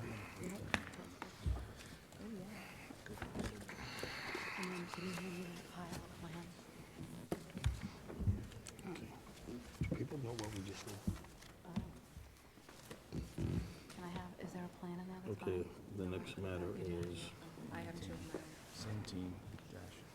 This one's red too. it's, 690. okay, what's Christine? Oh, Christine, which one are you doing right now? Yeah. Which one are you doing?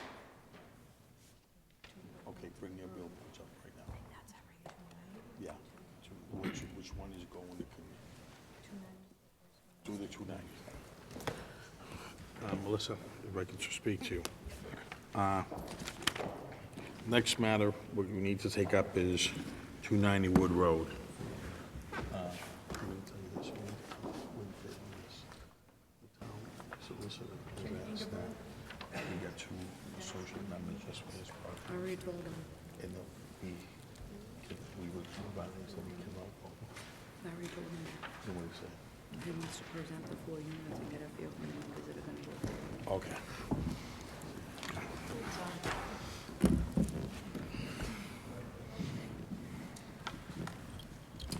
May I proceed? Yes. Good evening. My name is Kenneth Ingber. I represent the property owner. With me is R.J. Valentine, who is the owner of the property. We have presented on 2 separate occasions, and I believe I've presented pretty much the entire project between those 2 presentations. The project was referred to peer review. We got comments back on November 9th, and we responded with two responses on November 14th and November 17th. We then got supplemental questions from the peer review in December, and on December 27th, we responded as well, and there was a dialogue going on between our professional staff and the peer review at a professional level. We understood that this was, should I continue? Yeah, you can. Okay. We understood that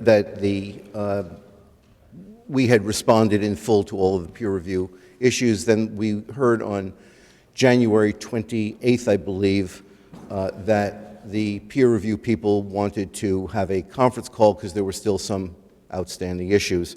And we had that conference call on Friday. As a result of that, I'd report to you that we are down to some very technical issues. The conference call included things like, a question about whether it should be a 36-inch column, because it seemed like the peer review people said it should require a 42-inch, but then our engineer said, no, that's for K3 steel, we're using K1 steel. Oh, okay, then 36 inches should work. It was at that level. There were questions of moment and torsion, but so there are some calculations that still need to be submitted to the peer review, but as I say, they are at the highest level of technicality, and I believe we'll have that straightened out very shortly. Ms. Stickney has had correspondence with me with the responses that have been delivered. So at this point, I realize that without the peer review, you're not in a position to evaluate the peer review comments. We're expecting a clean bill of health. But what I'd like to do for tonight, if you want me to present anything about the project, I'm happy to do so.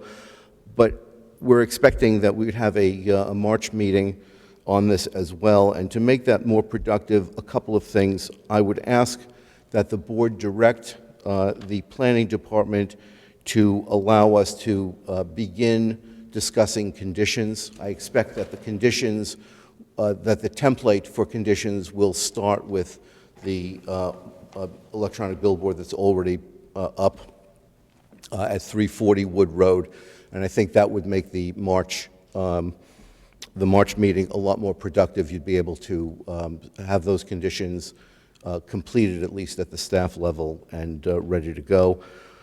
I'd also, I would look for we've met with the mayor, or Mr. Valentine has met with the mayor on a couple of occasions. I've spoken to the town solicitor. There is a form of host community development, a host community agreement. There is talk of what the compensation will be. The mayor has asked that it be, it follows the completion of the planning board's work. But as I say, I'm reporting to you that we are at the most technical level of peer review at this point. We also need some minor relief from the zoning board because of a very minor increase in nonconformity. The zoning board has asked that be deferred until the planning board acts. I heard the chairman say that he is very reluctant to have the planning board give any nod before a formal vote, so I will defer to that. So, having presented the project, and I would emphasize again that this project is a very ordinary kind of project, exactly the sort that the zoning bylaw permits in the location it permits, that if you wanted to open it up to public comment, I would invite that, again, so as to make the March meeting that much more productive. And with that, whatever questions you have. Okay, thank you. Christine, could you tell us where we're at? Yeah. I apologize, the board doesn't have a staff report for tonight, but you should, I just want to bring to attention a couple of things that you will find in your package is the January 29th memo from Green International, JTA report of December 5th, and the shadow study that was revised December 21st, 2017. Attorney Greenberg has been very cooperative in getting the materials to the peer reviewer. There has been a lot of conversation back and forth, and I concur with his comments about it being at a highly technical level at this point. There still remains, I would suggest to the board, some questions or some commenting on other issues. I'd like to highlight those issues to you now, maybe even allow Ingeborg to be able to respond to.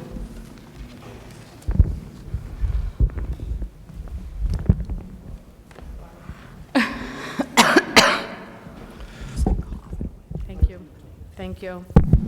Sorry about that. And those concern a couple of things. I'm not sure we have really been given a lot of information on the entity that is responsible for this application. I believe it's referred to as Harbor Outdoor LLC? Is that? That's correct. The owner of the property, the legal title holder is Kenneth Ingber, trustee. I am the nominee trustee. The sole beneficiary of that trust is Wood Road Realty LLC. Mr. Valentine is the sole member of that LLC. So those are the real parties in interest. Mr. Valentine has created a new LLC, Harbor Outdoor LLC, and I reported this at the last meeting, that is intended to handle the electronic billboard here, and we hope in other ventures as well.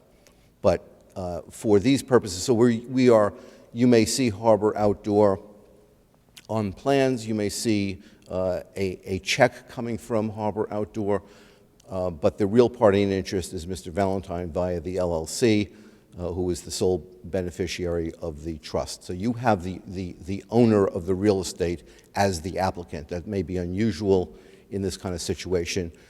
There was a national company that was previously the proponent, and that was the entity that brought the original decision for denial to court.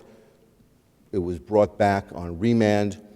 We separated from that entity, Total Outdoor, and are pursuing it ourselves. So this is the real estate owner is pursuing it.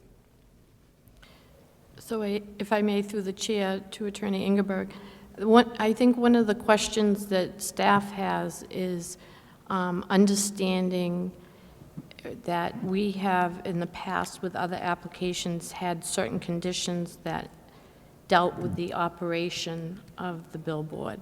And if this company is more into the real estate and the development, and they're not going to be the actual operator, if I understood you correctly from past, you would subsequently sublease it to a billboard advertiser. The way it normally works in the industry, and I can't tell you exactly what's going to happen, it is most likely that this will follow the same pattern that is followed in electronic billboards in the Commonwealth and around the country, which is to say that there are a handful of national companies that handle this kind of thing. They lease the billboard. This is standard protocol there. The leases that are involved are fairly routine and similar one to the other across the industry. And all of these leases, and this is a representation I made previously and will make again, all of those leases will specifically incorporate the conditions of operation both for lawful operation, generally based on the zoning bylaw and the Commonwealth statutes and regulations, as well as the specific conditions in the special permit. If I may continue with, and I'm not trying to be argumentative, I'm trying to understand how this would go forward. In the past, we've had other applications where the property owner has signed a lease with a company that comes in, erects the billboard, and then begins the operation. How, in your situation, would that occur? Would Harbor Outdoor LLC be the one to erect the billboard, and then a company would come in and just run it? Or will that company come in and actually erect it and run it? No, excuse me, the general contractor I've identified previously is Ultra Lum out of Connecticut. They are the ones who they're the go-to electronic billboard contractor. They're the ones everybody goes to. In fact, the structural steel fabricator and the structural engineer, these are all people, they were involved in the billboard that was approved at 340 Wood Road. They're the ones behind the project that was denied by this board. It's behind our project. It's behind the one at 240 Wood Road. I'm not sure I would say they have a monopoly on it, but they're the go-to people. That's the core people, and we're using the same people. So those are the ones who would be erecting it pursuant to stamped plans that are being reviewed by the peer review right now. If I may, I have two more items to ask about. In past discussions, there has been minimal discussion about the ground signs. There's 2 existing ground signs on the property.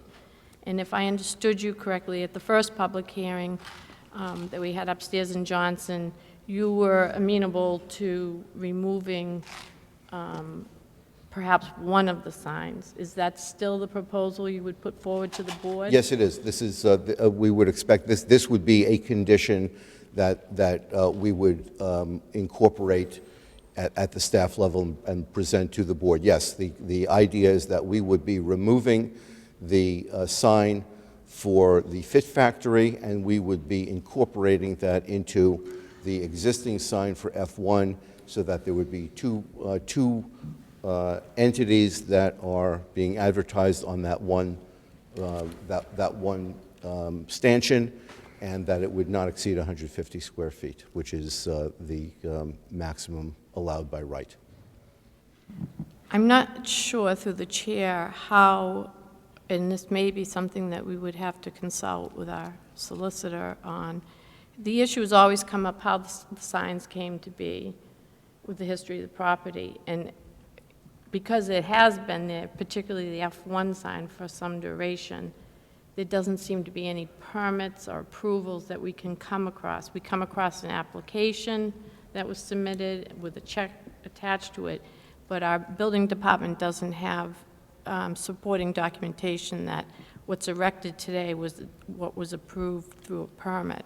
So I'm not sure exactly how, and that may be a question for our solicitor to have that discussion if the board were to accept your proposal. I think it's, well, let me say 2 things, and both I think we've said before. One, I think you'll agree with me that between the 2 of us, there's not a lot more research that anybody could do. It is simply out there. We do know that there was a permit application. We do know that there was a filing fee. It was accepted by the town. Ms. Stickney's point that, well, there could have been a permit with conditions, we simply don't know. This is a property that we acquired by lease initially and then purchased it later. All of this long preceded our ownership of the property. The property was owned, run by, I believe, State Street Bank in a trust capacity for an estate. There's simply no records that on the private property side of things, and I think we have exhausted every avenue in the town of Braintree side of things. We simply cannot go any further than to say we do know there was an application, we do know the sign was given assigned a town of Braintree number, there was a payment made, and I don't think it's a big stretch to say that where there was that procedure, that we know it went that far and a sign went up. I'd like to think that the most likely thing is that it went up, and there's been no notice of violation of that the leap is that the paperwork is missing, but it's otherwise in compliance, or was in compliance with law at the time it went up. So if the board's agreeable, staff would like to at least confer with the town solicitor on how we should move forward on that issue. And the other part that I had said and I'll repeat this again, I think it is in the board's interest to allow us to propose this as opposed to the board imposing it by fiat, because we are talking about a sign that is probably allowed by right. And so our consolidation is a concession, a voluntary concession, which we're happy to make. But I think it's better for the board to not impose that, because you may be imposing a condition that infringes on a by right sign. So that was part of the thinking, that we would propose that. And we proposed it in the public hearing, and we stand behind it. If I may, Mr. Chairman, one last question. I brought to your attention the other day, Attorney Ingeberg, about the site plan and the drafting of it, two parallel lines that represent what appeared to be a lot. And we asked your engineer about the land court plans. Did you get any resolution to that item? I got half a loaf on that, which is to say, I spoke to the surveyor. I went to his office after you and I spoke. I didn't speak to him at that time, but I left a message, and I got back this morning a response from his office. He pointed me in the direction of a couple of land court plans. He said that it clearly showed that it was in common ownership and that the planning department has no reason to question it. That's obviously not a satisfactory answer. I have not had the time, because I didn't have the time to fully chase that down. I've looked at some land court plans. It's perfectly obvious to me that line comes from some subdivision, but it arises from some earlier subdivision. I have not found the plan that I can show you with the aha moment, but the property's been operated without question about title all this time, and it is simply, the answer has to be that there was some A&R plan or some such thing like that where there was this line that then got conveyed, and I will make some additional efforts to chase that down. So, Mr. Chairman, my suggestion would be perhaps we could sit with your surveyor and our town engineer and try to reconcile what the issue is, because if you look at the site plan, it appears to be the billboard would be on a long, slim lot of its own. Yeah, So- that line does not show on the 2008 ALTA survey that we also have. It's a rogue line somewhere. I don't think we need to get to the town engineer talking to our surveyor. Give me a couple of days to chase that down. I think I'll be able to find it to your satisfaction. What, if that, I don't disagree with that, because the more people talk, the less gets done, so. I Oops, wouldn't was that a agree with that, Freudian Mr. slip? Chairman. No, sorry. But in any case, those were the concerns that I would have expressed to you in a staff report. Scolds me all the time. And at this point, with the peer review coming back in a positive, and now these items that he's addressed tonight, I think we would be ready to move forward to some conditions, if so instructed by the board to do so. Yeah. Okay, I'm going to ask Member Downey, questions or comments?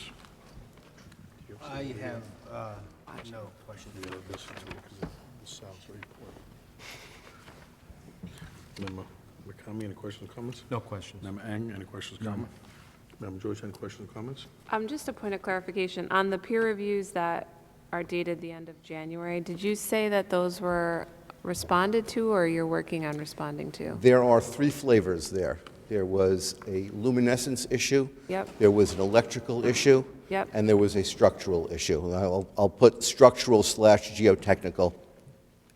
The electrical has been completed, and your peer review engineer, Baku, has asked. We got an email from the electrical contractor, or the electrical engineer, saying he's satisfied with the response that we submitted. Your peer review supervising engineer said, can you please send me a letter to that effect? So that's done. The luminescence study, that was one that I had responded to. There was a request for a revised shadow study to take into account that it went from 45 feet to 40 feet. The result is good luck finding any difference in the two studies. There was none. In terms of some questions that sort of generalized questions about luminance, they had questioned some of the technical response from the manufacturer, which is Daktronics, and I wrote back and said, for the purposes of the peer review, we'll concede that some interpretation or lack of interpretation about how certain regulations apply or do not apply to Interstate 93, depending on what category of highway it was. The fact is that the whole discussion of this particular standard applying to whether I-93 qualifies as this kind of roadway or that kind of roadway, the point is for these purposes, for peer review and for your purposes, that this is exactly the kind of project that is called for in the bylaw, and that the town has already taken into account the big picture, which is to say, where do we want and where do we prohibit electronic billboards? This is an industry standard, utterly vanilla kind of billboard, falls within all of the requirements of the zoning bylaw, and so I think we became overly technical with that, and I believe that that is the correct response, and it doesn't rise or fall on whether a particular regulation or standard applies to I-93 as being this kind of roadway or that kind of roadway. So the last thing was, I guess I'll say 4 flavors rather than 3, because there were some, as I say, very technical structural issues about the quality of the steel and the size of the steel and whatnot, and that I can pass for an engineer at a cocktail party of art historians, but this was way over my head. But we did talk about some question, a legitimate question. There was the McPhail report, which questioned the adequacy of the soil based on the borings that were there. It indicated that there may be up to 17 feet of fill there, and there was an implication in the McPhail report that, well, you know what we think? We think we should excavate 17 feet, which struck everybody on both sides of the conversation at the conference call as excessive. And what we said was, why don't we just get back to McPhail and say, why doesn't McPhail come out, take a look when we start the site preparation, look at the actual conditions of the soil, because our engineer said, no, this looks like this is fine. And McPhail came out with a 2-page report. I'm not sure if Ms. Stickney has that. I have a copy of it with me. I'm not sure if you even want it at this point, but the upshot of it is, and this was something agreed to at the conference call ahead of time, was that if McPhail would say, yeah, we'll come out and maybe we will ask you when we look at the site conditions, you do want to tamp down to make sure there are no voids, and maybe we'll ask you to excavate a foot or 2 feet just to confirm that the soil has the capacity that the specs call for. And that seemed to be satisfactory to everybody. We do, in fact, have that report, and that's how we would proceed. So what's left is some technical calculations from our structural engineer so that the peer review engineer can look at the calculations. I gather that some of the calculations were revised over time, and it was just not presented to the peer review folks in a neat package. And we will submit neat and concise calculations for the peer review, and that's what we are waiting for now, and I believe that's the only open issue. So with regards to the geotechnical review, is McPhail your geotechnical engineer? Yes. Yes. So was... There were 2 things that happened on the site. There were borings that took place by one company, Cardi, and then McPhail gave a report on the condition of that soil based on the borings, and that was where McPhail 2 comes out, because the first one just struck everybody as really odd. So our peer reviewer made comment that the borings that were done were in the original location and not in the new location. So is there boring information in the new location, or not yet? Yes, what happened was this got a little confusing for everybody. What happened was the original intended location was in fact the location we're proposing. For reasons that I do not know, because it was in the control of the predecessor applicant, it was moved to the other side of the site. I simply have no information on that. So then there is a McPhail, so that was done in 2015. In 2016, the McPhail report comes out and talks about these borings. Now we come in 2017 and apply for this, so there is some legitimate question. So how did you know in 2015 you would be filing this application in 2017 in this location? And the answer is that that was the original intended location. Total Outdoor then moved it to the other side. We went back to the original location. We submitted, this is either 2 or 3 times at this point, we've submitted a letter from CAR-D, the company that did the borings. They confirmed with a letter, here are the borings, here is the site plan that shows where our application location is, and said, yes, those are the 2 borings that correspond to this log.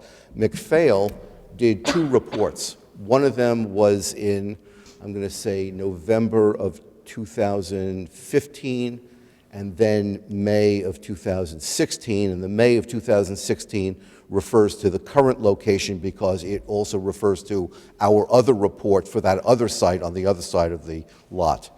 So everything tied together. Okay, and then I just had one question, just to think of it in terms of where the billboard that is on Wood Road is now. How far away is your location from their location? Do we have that distance? We do. I can't remember for absolute sure, but I believe it is somewhere in the neighborhood. I'm going to say 1,285 feet. Okay. I believe that's the distance. It is certainly well over 1,000 feet. Okay. I believe it's Okay. in that neighborhood. 1,285, I think, is what I scaled. I was going Okay. to say 15, but I think he's correct. Okay. I can definitely get you that number that we looked Okay, into it. thank you. That's it, thank you. I would just add, remember, Joyce, we did ask, and I'm going to destroy his name, Baku. Baku. Is okay. Our peer engineer today, if he had any subsequent comments other than Okay. what you have in front. So I anticipate, he didn't respond to me today, maybe he was out of the office. I anticipate he'll come back and substantiate everything that Attorney Ingeberg has said. Great, thank you. That's it, All Chairman. right, I don't have any questions, but we're going to put this over till March, is it March 13th? Yeah, we'd like to continue to the next meeting with some direction from the board. What, should we begin to try to formulate? I would I begin to try and formulate, not just my suggestion, conditions. Okay. But I'm going to leave that up to the board, if the board wants to move forward like that. Yeah. Mr. Chairman, I'd like to make a motion that the staff works with the applicant to start formalizing the order of conditions. So perhaps at the next meeting, we have a more productive meeting.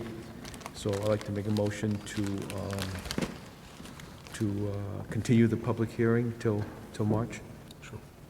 Is there a Is second it on that? March 13th, Melissa? March 13th. March Sorry, yes, March 13th. Is there a second on that motion? Second that Any discussion? 13th. All in favor? Aye. Aye. Aye. Okay, thank you. Thank you very much. Thank you. Melissa, what's next on the agenda? I'm sorry. We skipped 639 Washington. Do we want to go back to that, or are we going to Why don't you have him come up? Good evening, members of the board. William Phelan on behalf of Bonnie Tan. I received an email from Melissa yesterday regarding conflicts that the board, members of the board have, and they're going to have to recuse themselves. So there was an opinion rendered by the town council relative to how to proceed, given the fact that we would need a supermajority for a finding in this matter. And without 2 members of the board, we can't possibly get to a supermajority. So there were 2 alternatives, which neither one were very good for me, but My understanding is that the town may appoint 2 associate members to fill the vacant spots of the members that have a conflict. So we'd just like to continue this matter to the next available meeting. I'm happy to talk about it tonight if you'd like to hear anything. If not, I'm happy to just come back and talk at that time. Mr. Attorney Phelan, thank you. I will say this is not a reflection on that project at all, and I absolutely respect you've actually been delayed here, and I apologize. And I apologize to your clients. It's been tough. I know you've been extremely patient with us and stuff, so I want to thank you for that. And I want to let your client know we appreciate her patience too. No, I appreciate the patience of the board. This is a project that's been gone through a lot of different variations, and it seems as though we've made some significant progress working with staff, and hopefully get moving in the right direction. So I know it's been a long time coming, and for a variety of reasons, just one of those projects, I guess. So we're just going to have to wait for the board to be full and move forward from there. So if I may, and sort of listening and have spoken to, I did solicit a comment. I had a discussion and presented the situation as a follow-up to the concern about the conflicts and the lack of a quorum, and we got direction on how members recuse themselves and so forth, which we've all been familiar with, but now we're left in the situation. So based on what I'm hearing from Mr. Phelan, now it's not just as simple as continuing. He actually needs to withdraw and resubmit, because the new members or the new alternates will need to hear the full presentation. They will not be able to watch videos and tapes for over a year and then participate. However, Mr. Phelan does need to go to the zoning board. So our town council has already put together, Christine, chime in if I don't know what I'm talking about, some language to get this going for the alternate members. So the timing of that, I don't want any more delays. There has been progress made. Mr. Phelan is being very accurate here about what he's done and the revisions to the plans and so forth. He actually has some renderings this evening that might be worth just looking at real quick because they look pretty good. To use that time while we're getting these associate members to go back to the zoning board, get the relief he needs there, and then refile with the planning board, and hopefully this is a situation where We just don't want to delay him more than... Well, I think, if I can chime in too, I think Melissa's correct about that. And if you think about what the zoning ordinance will have to go through is at least a 60 to 90-day process. We're in budget season right now. That means that usually they won't take up any other item. So they may not get to this till almost May. No, we're going to push them to get to it right away.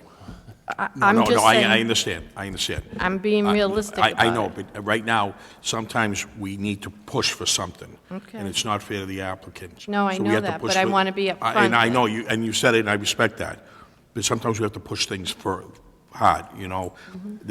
They've been waiting for too long for a decision. They've been waiting for too long for a decision. So the town council or the zoning board has to act, I think, extremely fast on And this. I will impress that upon the mayor's office, but at least for the March 13th meeting, we wouldn't be able to Okay. have that But accommodated. I commit to you that I will push to get this done, because waiting that long is really unfair.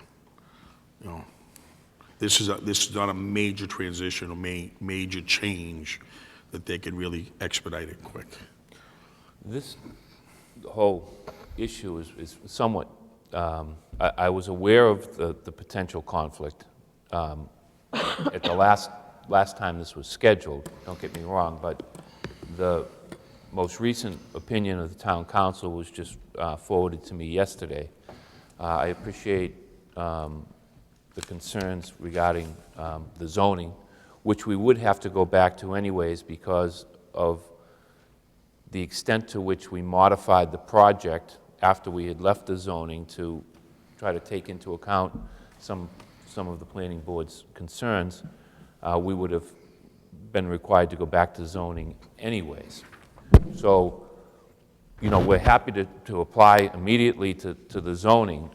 I'm a little concerned about withdrawing the application. I don't know quite why I am, but I just am a little concerned that I'm giving up some rights with regards to this application by just withdrawing it. I'd feel more comfortable if we could continue it to the next meeting, at least allow me an opportunity to kind of get my legal bearings together to see what type of implication the withdrawal has on the overall project. And I understand it will have to start from scratch, and I also understand and had thought that 2 new members would mean that the members would have to hear the matter from the beginning. So I don't know that I don't know that I have any other alternative but to do that, and that might be what I ultimately come to the conclusion. But I just haven't got there yet. Yeah, may I suggest this? Let's continue to March 13th. From now to March 13th, you do check on what you have to do. If you have to, just send a letter in so you can start the process right away. In the meantime, we'll apply with zoning anyways, because we're going to have to do that. And I appreciate the board's consideration, and Melissa, yours as well. I think to Attorney Phelan's point, I totally understand he wants to think about sort of the situation, but what he could actually even do is go with the zoning board, and then he could file this application, even if we don't have the situation worked out. He can get in the queue, and if we don't have the situation worked out with the alternates, then he can just continue that, so that he's basically withdrawing and refiling right away, so that he's in the queue. So when the board is ready to go, he's already there, and he's not like, okay, wait, we got the members, and then he files, but we have, because we're very busy with permitting. So there's no problem with withdrawing one and refiling the revised proposal. It has changed quite a bit with the new materials and things he has. I mean, that's completely fine. And if he's willing to understand that it might be past the 65 days till we get this squared away, at least he's in, and he's like the first application to go when the board's ready with the alternates. That sounds like a plan. So we'll continue it until we'll agree to continue to March 13th? Yes. And in the meantime, we'll do some work with the zoning. Chair entertains a motion to continue to March 13th. So moved. Second. All in favor? Aye. Thank you. Thank you. 236 Wood. 236 Wood Road.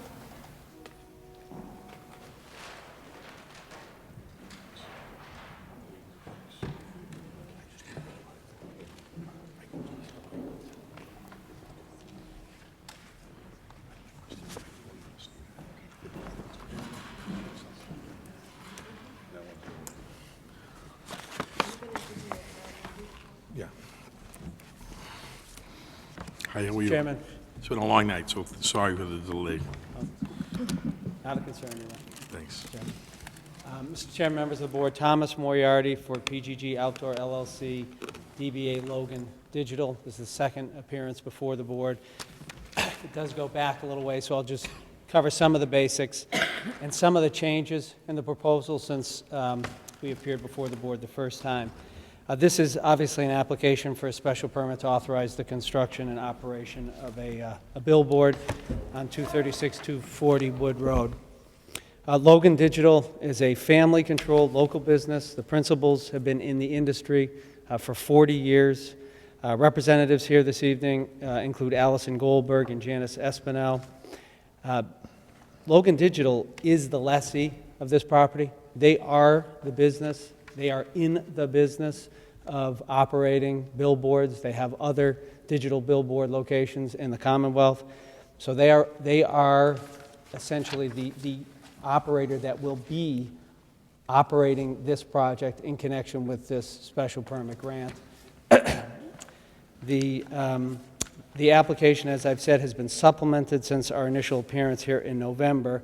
Supplementation was primarily a consequence of moving the billboard location to 30 feet from the property boundary on the southerly side of the property adjacent to I-93. But in addition, there has been supplementation as a result of a peer review that was initiated with the cooperation, obviously, of the applicant.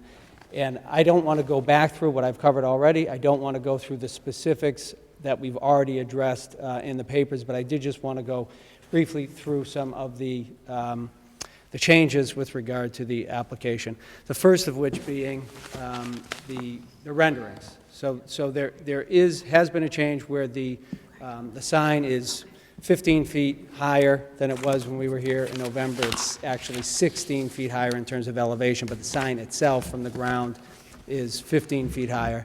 And I'm just going to show you the two changes. Do me a favor, can you hold that mic to you? You one of those, yeah, because it gets recorded. This here is from the south, showing the view from the south on 93. The location of the sign, "Welcome to Braintree," is the Logan sign. And the same sign, obviously, from the north view, traveling north on I-93.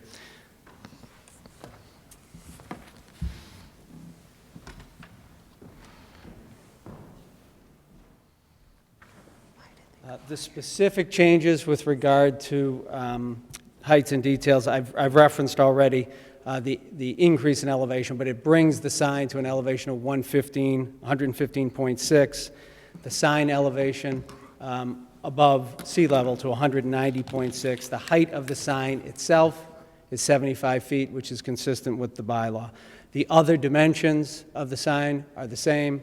The field of the sign is the same.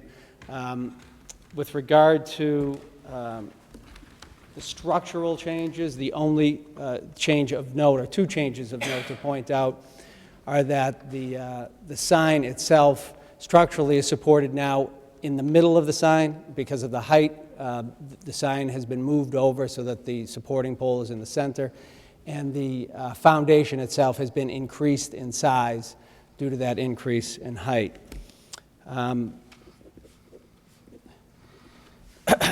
With regard to other changes, obviously the height impacted the shadow study. So we had initially submitted a shadow study. We've submitted a subsequent shadow study. The significant consequence of that study being that there is still no shadow cast on I-93. In addition, not in connection necessarily with the peer review, but there was a request made by the board or the planner to provide a fall zone analysis. So we have provided that. That's essentially an overlay to the site plan that used a 110% radius showing from the pedestal of the sign, basically for 110% of the height of the sign, where the sign would fall in the event of a catastrophic failure. Obviously, there is no engineering which supports the notion that there would be a catastrophic failure at the base of that sign, but nevertheless, we've provided that fall zone analysis. In connection with that fall zone analysis, we have provided also plans that have been prepared by Air Liquide, which is a hydrogen dispensing operation that is attempting to permit their use of the property. And the significance of the fall zone analysis being that the operations, all operations connected to the hydrogen fueling facility are outside the fall zone and not just marginally. I mean, they are almost twice as far away from the edge of the fall zone as we have calculated. There is a letter actually in the file as well, a stamped engineering letter from Effective Engineering Solutions attesting to that fact. In addition, there were some questions, some technical questions as a result of the peer review relating to electrical issues. I won't even pretend to be an electrician. So those technical issues were addressed. I know that the questions were received. Logan contacted its technical personnel. We got a response from the electrician, and we provided that information. I won't purport to explain either the question or the answer, but it is in the file. The only subject matter I wanted to touch on briefly again that we touched on in November is the question of safety, because we understand that there is and there always will be a concern with regard to safety associated with signage, which, admittedly is intended to attract the attention of travelers on that roadway.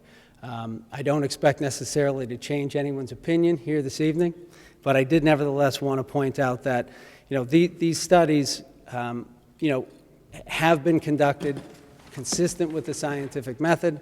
I know that there is no way. Can I ask who conducted these? So it was not industry-sponsored. It was the Highway Administration, and it is not one of those where it's, the pharmaceutical company does the test with regard to whether or not There's the a drugs. history behind that, but I understand. We'll keep going, because that's a debate I could have for hours, because I'll tell you, nobody can tell me you shouldn't text while you're driving, but you can read that sign as you go by. We're in the same.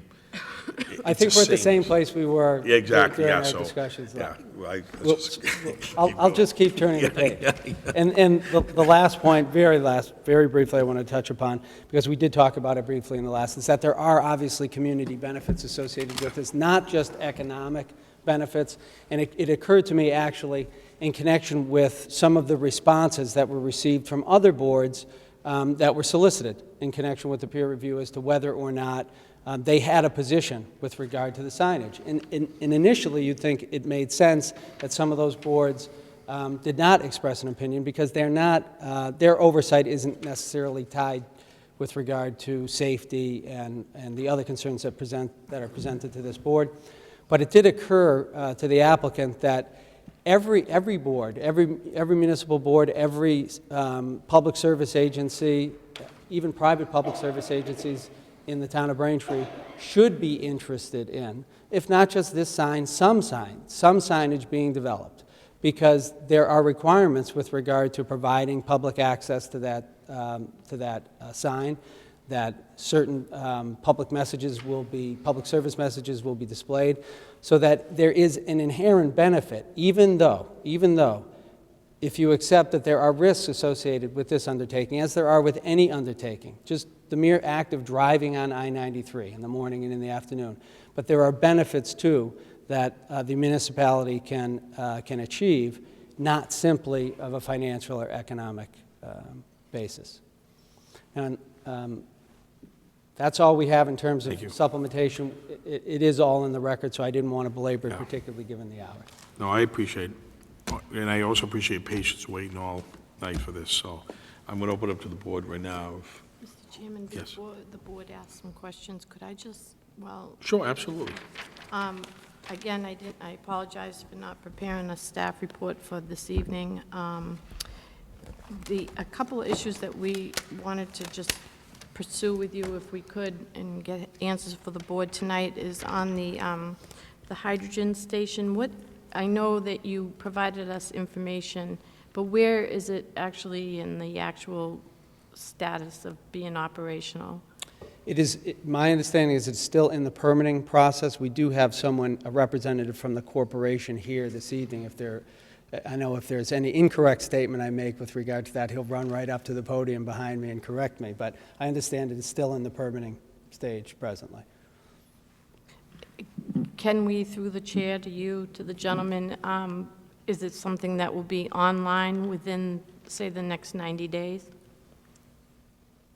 No. And the other question I had is similar to the applicant that was before you, is the existing signage on the property, particularly the large sign. The lumber liquidator sign? Yes. Has there been discussion about your intentions with that sign, if the billboard was to be approved? So that sign is controlled by the property owner, and we are the lessee. There is a representative of the property owner here this evening. We have not had those specific discussions, and I don't know if there's been there's been no discussion with the property owner with regard to that, but it's certainly something we'd be willing to explore with the property owner. I would encourage through the board to have that discussion. The intention with the billboard overlay district is to address whatever we can with the signage to try to not have a lot of sign pollution in that area, and if a billboard were to be approved, we have in the past looked at what signage exists on the site. So I would say two things. First of all, yes, we of course would be willing to have that discussion with the property owner, but it's the property owner's sign. We are the lessee.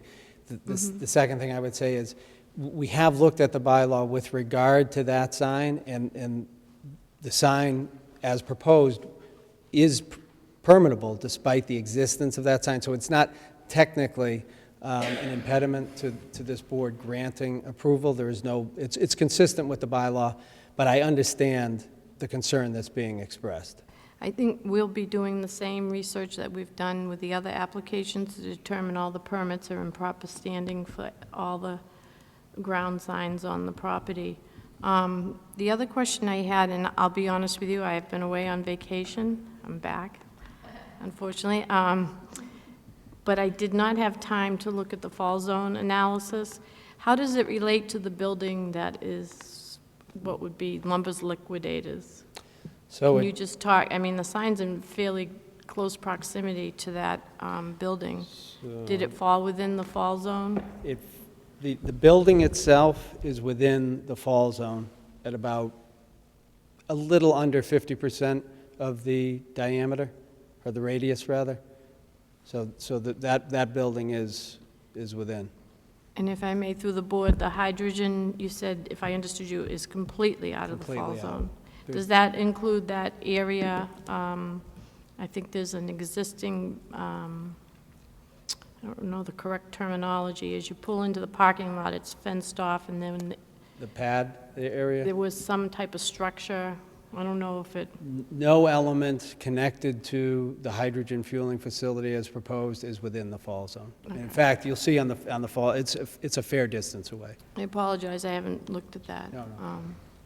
We do have the peer review report. I assume, did you receive it? We did not receive the peer Okay. report in full. We did obviously get comments from the peer I think review it- engineer. And I have a copy here, and I'd be glad to share it with you. There are some items, I'm sure they're going to go back, and your team will probably address back their concerns.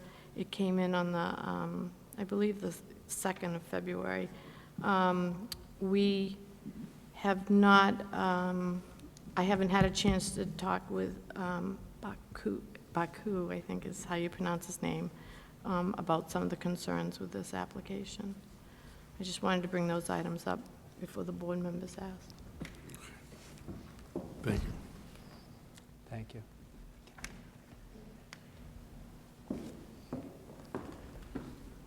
I'll transmit that electronically. It came in, as I said, while I was out on, apologize.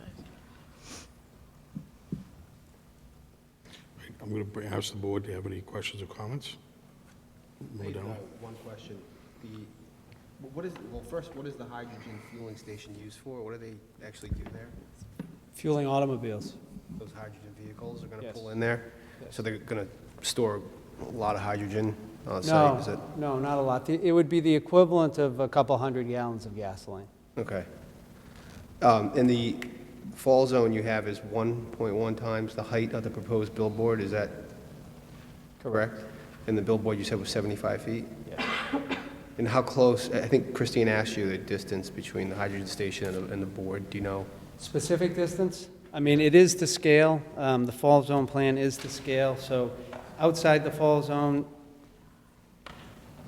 it looks to be about 50 feet beyond Outside the of the- fall zone. Okay. Yes. I have no other questions. I mean, I am shooting that by eye, but it looks about Yeah, that. I was doing quick math on the fall zone, so I just wanted to see if that looks about right. I have nothing else. Okay. Member Khan, any questions or comments?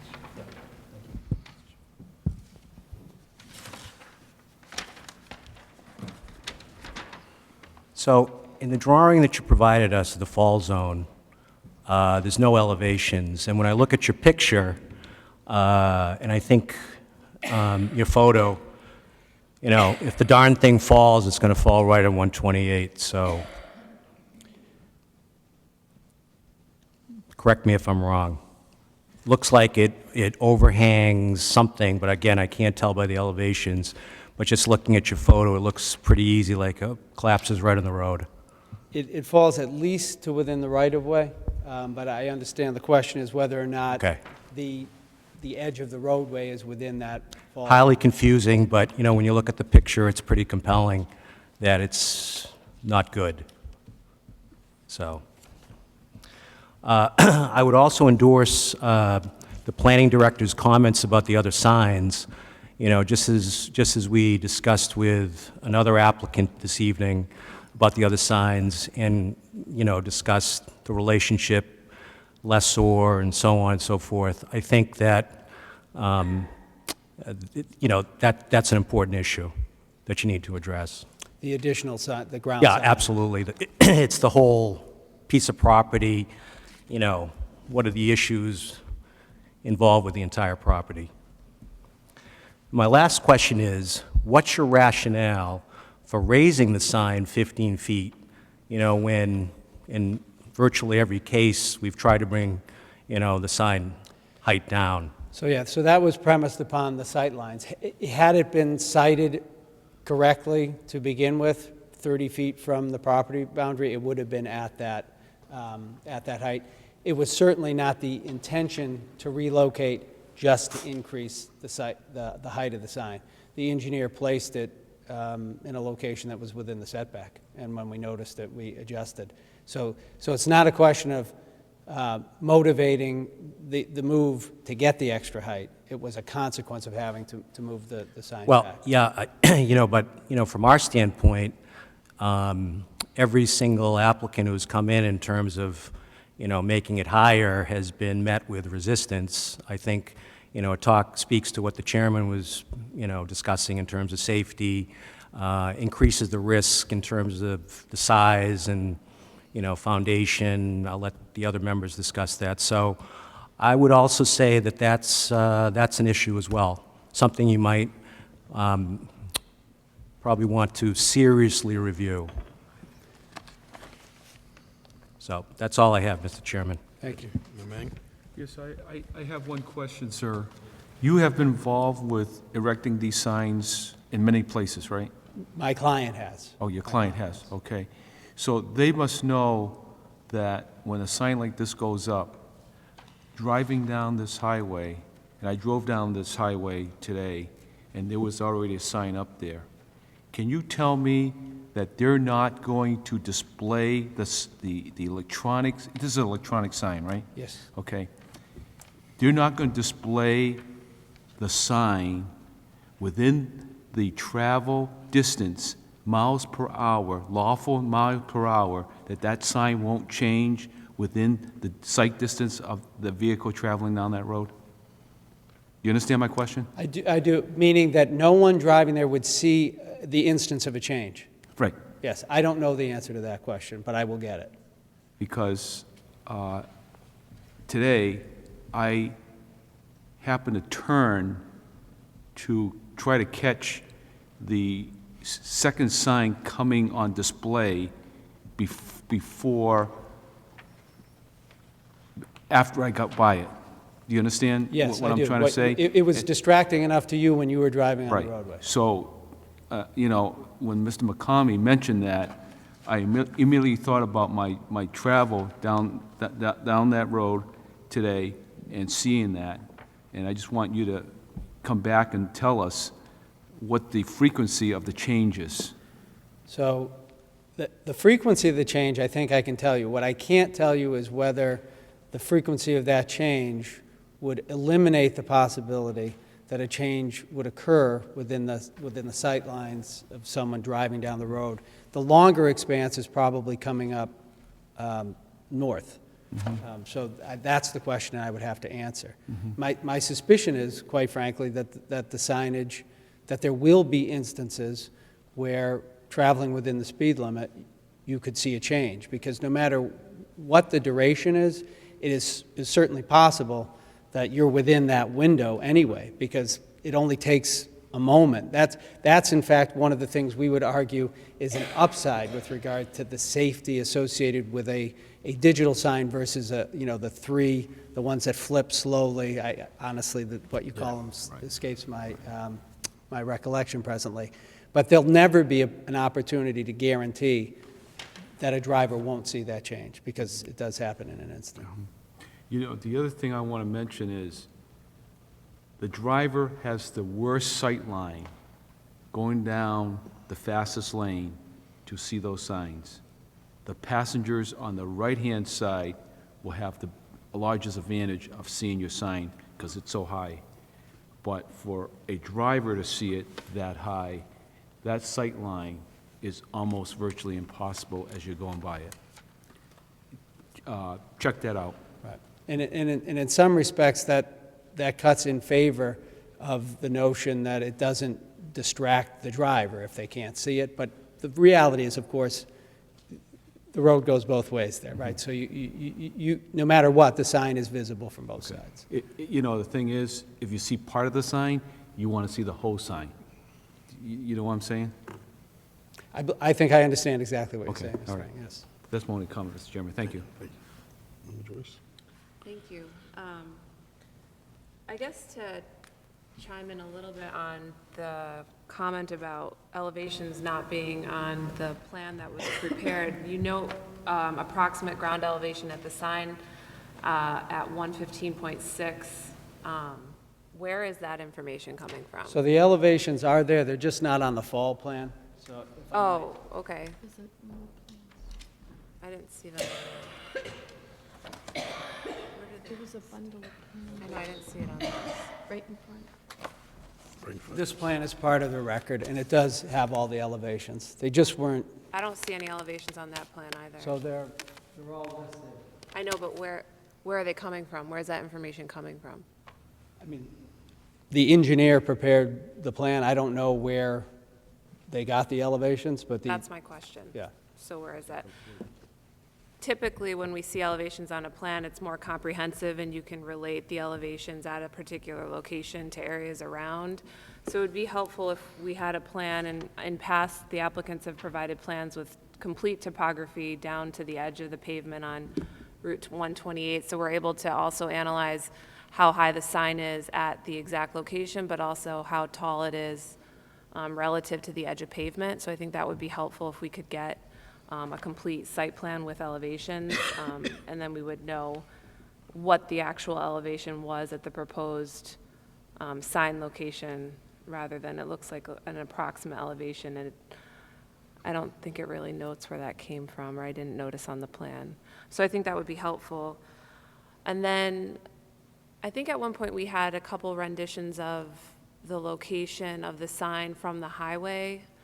Were we provided the updated sign height, those renditions, the looking north and south on the highway? So many.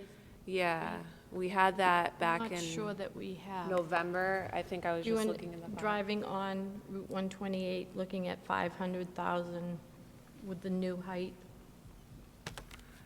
If that could be provided, and I don't know if it could be possible to Photoshop on the previous location so we could see how the two compare. Comparison.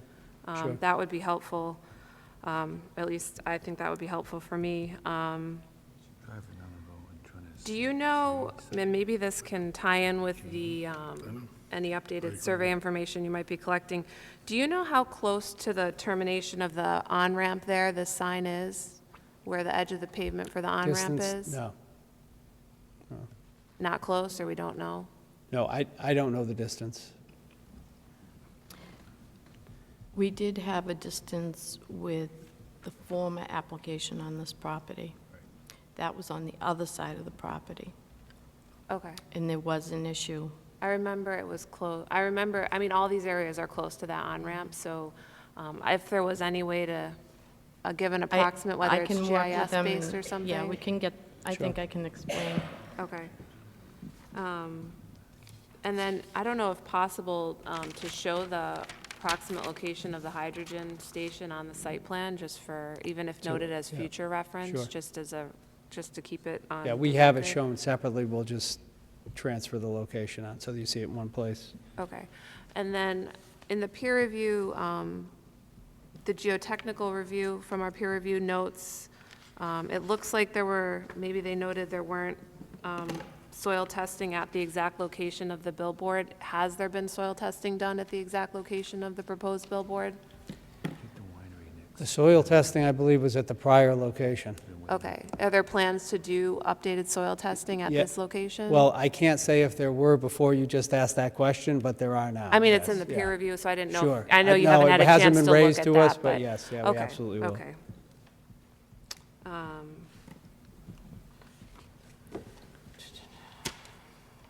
Okay, I think those were my main concerns for now, so I think, if anybody else has anything else?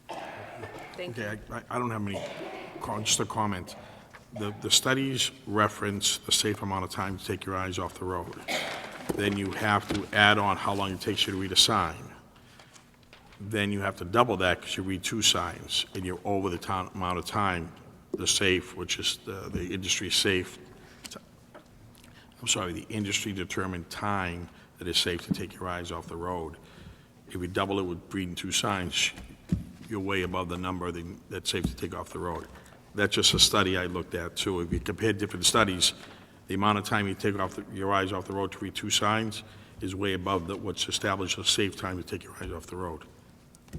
But again, that's not you, that's just, I've always had an issue with these signs, but this, as the prior applicant said, the town approved it, and we're going forward on this, so that's all. Thank you, Mr. Chairman. So I guess we continue this to, what's the next date? We have Motion a- to continue to March 13th. Okay, March 13th, We have a busy night again. again. All right, is there a second on that? March 13th at 7:45 p.m. Story of my life. Yeah. So, okay, so motion made, second, all in favor? Aye. Aye. Thank you very much. Thank you, Mr. Thank you, Chairman. thank you very much. Next thing is a winery? Brewery, sorry. It's late, that's what I need.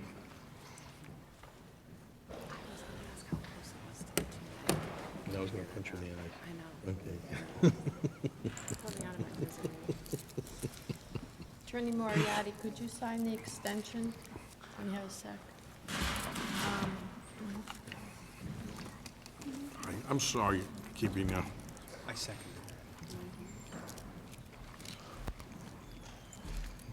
are you looking for change of time? Is that what you're looking for?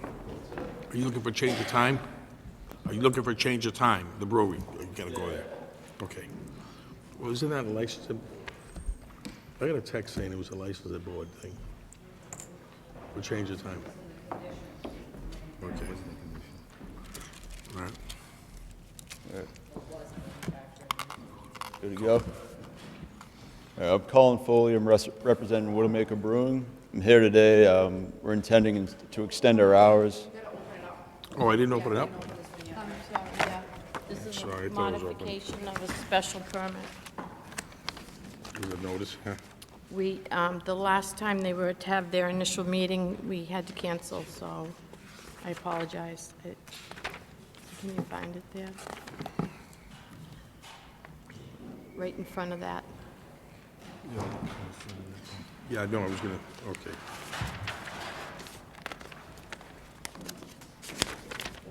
Notice given by the planning board under the provisions of Mass General Law, Chapter 48, Section 9 and 11, and the Brighton zoning ordinance, Chapter 135, Articles 4, 5, 6, 7, 8, 11, and 14. The public hearing will be conducted on Tuesday, February 13th, at the Brighton Town Hall. The planning board will consider modification of special permit site plan review 1610 for the Widowmaker Brewery, granted for the manufacturer brewery located at 220 Wood Road. The proposed modification includes a change of hours of operation, increase the operational hours to Monday through Sunday, 12 p.m. to 11 p.m., as well as an increase in purposeful activities on site. The proposal may be reviewed in the Department of Planning and Community Development. If I may, Mr. Chairman, just to bring the board up to speed, we had back in April of 2017 granted a special permit to the Widowmaker Brewery for the use to be located at 220 Wood Road, which is also shared with Pure Hockey. And at that time, they were occupying a certain amount of space, and they were before the board for a brewery use.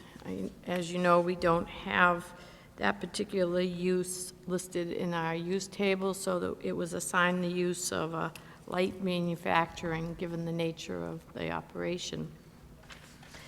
There's a condition in the decision, condition 23, that established hours for the brewery, and they were Thursdays 3 to 7, Fridays 3 to 10, Saturday noon to 10, and Sunday noon to 6 p.m.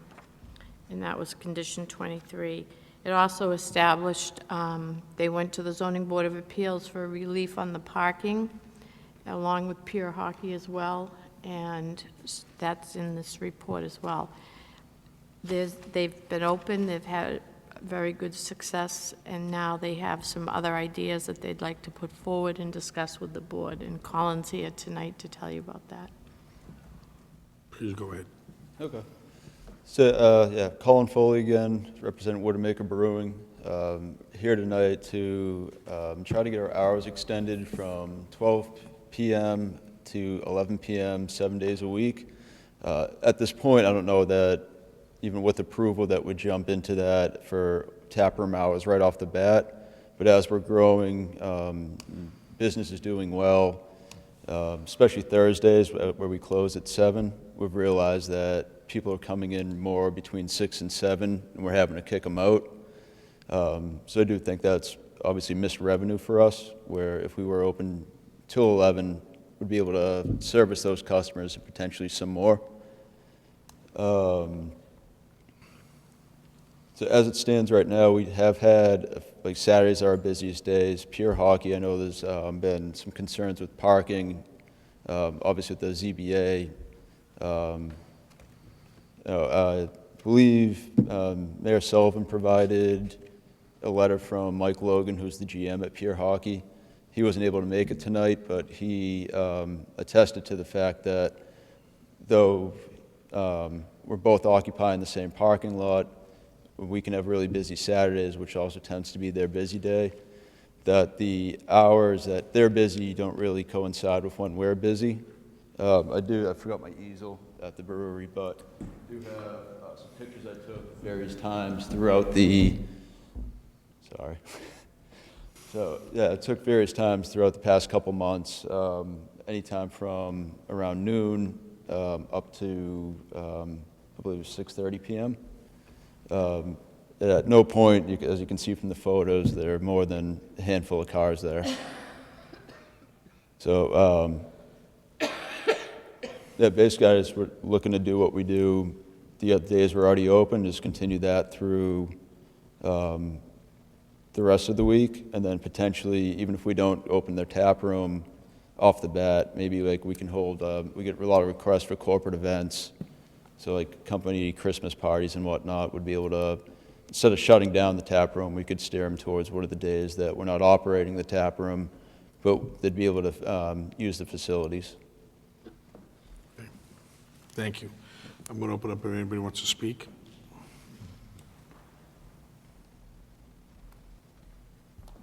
Thank you, Mr. Chairman. For the record, my name is Daniel Shaw. I'm a lifelong resident of Braintree and a current resident of Cardinal Court. I'm married and I have a 1-year-old child, just for the record. As you can see by the time that I've been here, I am speaking in favor of Widowmaker's proposal. I have been to their facility several times with my family and my child, and when they had music, we simply put headphones on her.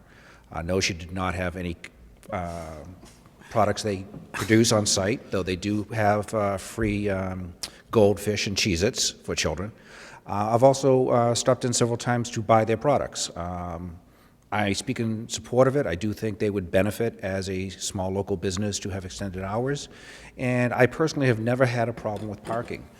Even later on, when I had my child, I never had to carry her more than halfway across the parking lot to put her in the minivan. I wholeheartedly support their application before this board, and I hope you will vote in favor of it. Thank you. Thank you. Thank you.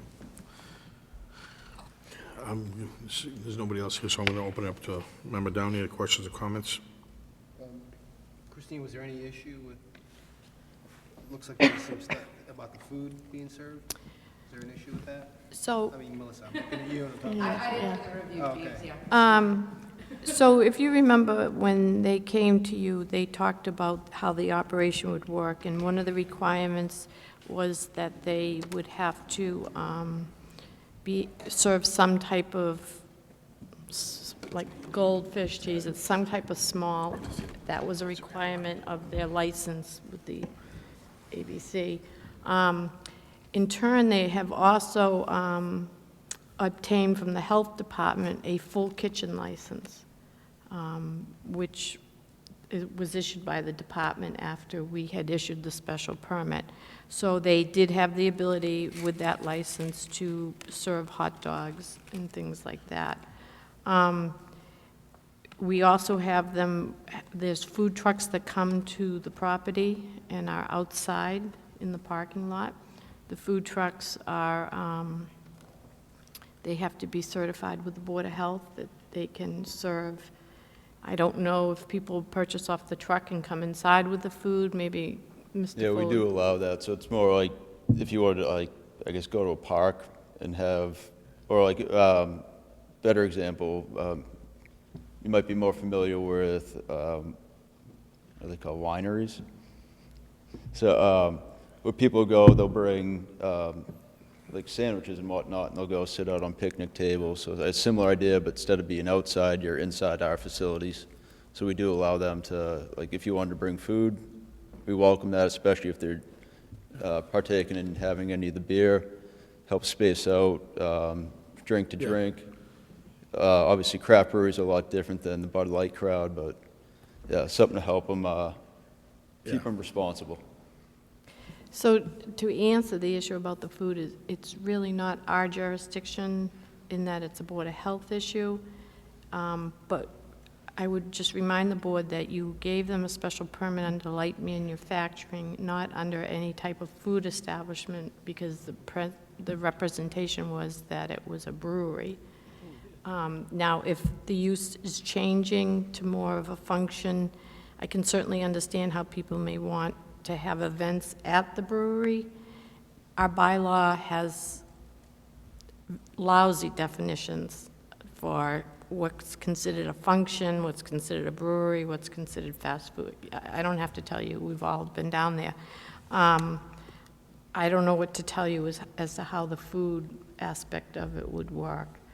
But you'll see in the discussion, I had asked a couple of questions of Mr. Foley, and he had responded back as to, we wanted to understand exactly how the operation would go forward. I have no further questions. I like the fact that you put your company logo on your parking study, though. It's thank you. entrepreneurial. Got to thank my aunt. McCarthy? Sure. Okay. Thank you, Mr. Chairman. So, Mr. Foley, can you tell us what your role is at the company? Right now, I'm co-owner, so I'm one of 3 owners.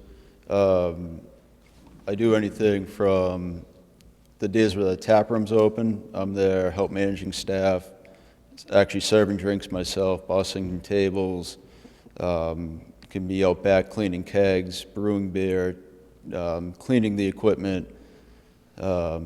That's great. Yeah, The key so- word is co-owner. Yeah, co-owner, and then... You've sort of described husband. We do all those things. All right. Without, She's not okay. listening, is she? Co-owner is the right word. Thank you. I know, I appreciate that, because, I want to make sure that, we're talking to the right people. So, when you first came here, I think Ms. Stickney's correct, this full kitchen thing, that never came up, did it?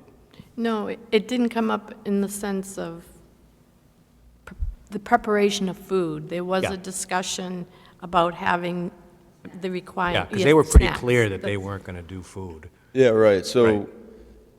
I think so we got the approval, and then throughout the build-out process, I wasn't involved as much as I work a regular 9 to 5 on top of the brewery. So as far like when the build-out was happening, believe it was someone from the health department or building, somebody came in and suggested more sinks, or like there should be more sinks. Like, so we have 2 hand sinks, a couple other sinks, a 3-bay sink, a slop sink. So based off that, like the amount of sinks, I guess we could have installed a full kitchen. We don't have any type of kitchen. When the hot dogs were there, it was in a little hot dog machine where you filled it with a little bit of water, steamed them. You had the buns in there as well.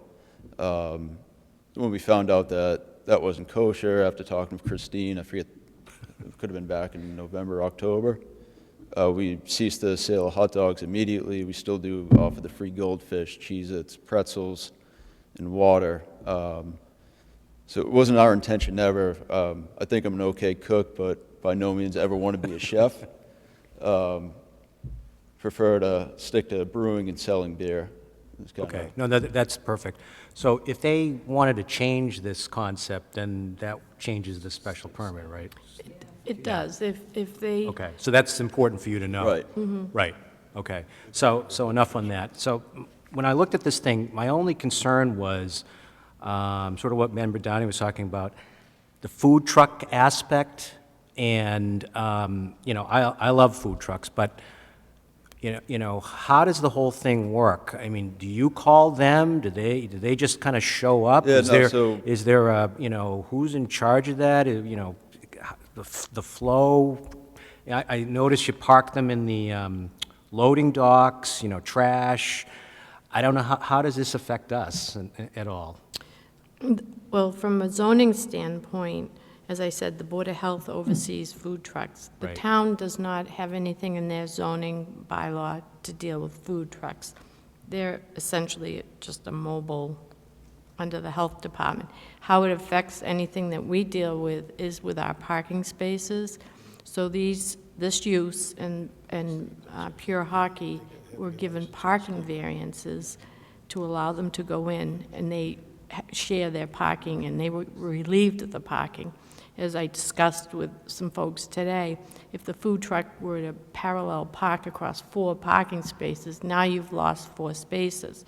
If I don't know health regulations to say it's okay to park them in the loading dock area or next to a dumpster, that would be the Board of Health, but we certainly would prefer to see them there than take up 4 spaces that you lose. Yeah. I'm just throwing that out, you know, for your protection, because this is the first, you know, we've probably heard of it, and, you know. Right, I know. Is it going to grow somewhere? I just don't know how it works. The health inspector has been out and actually checked the trucks, like, while I've been there. Yep. So, and as far as I know, they've found no issues with any of the ones that they've checked. So as far as, like, it being an issue, I guess, with them, like, where they're parked, apparently it hasn't been so far, or at least they never brought it to my attention. Okay. And kind of related to that, Christine, you know, so if they rent out the space, does that require some, you know, do they have to get permission for that somehow from public health? Or? You're saying they, it's the food trucks?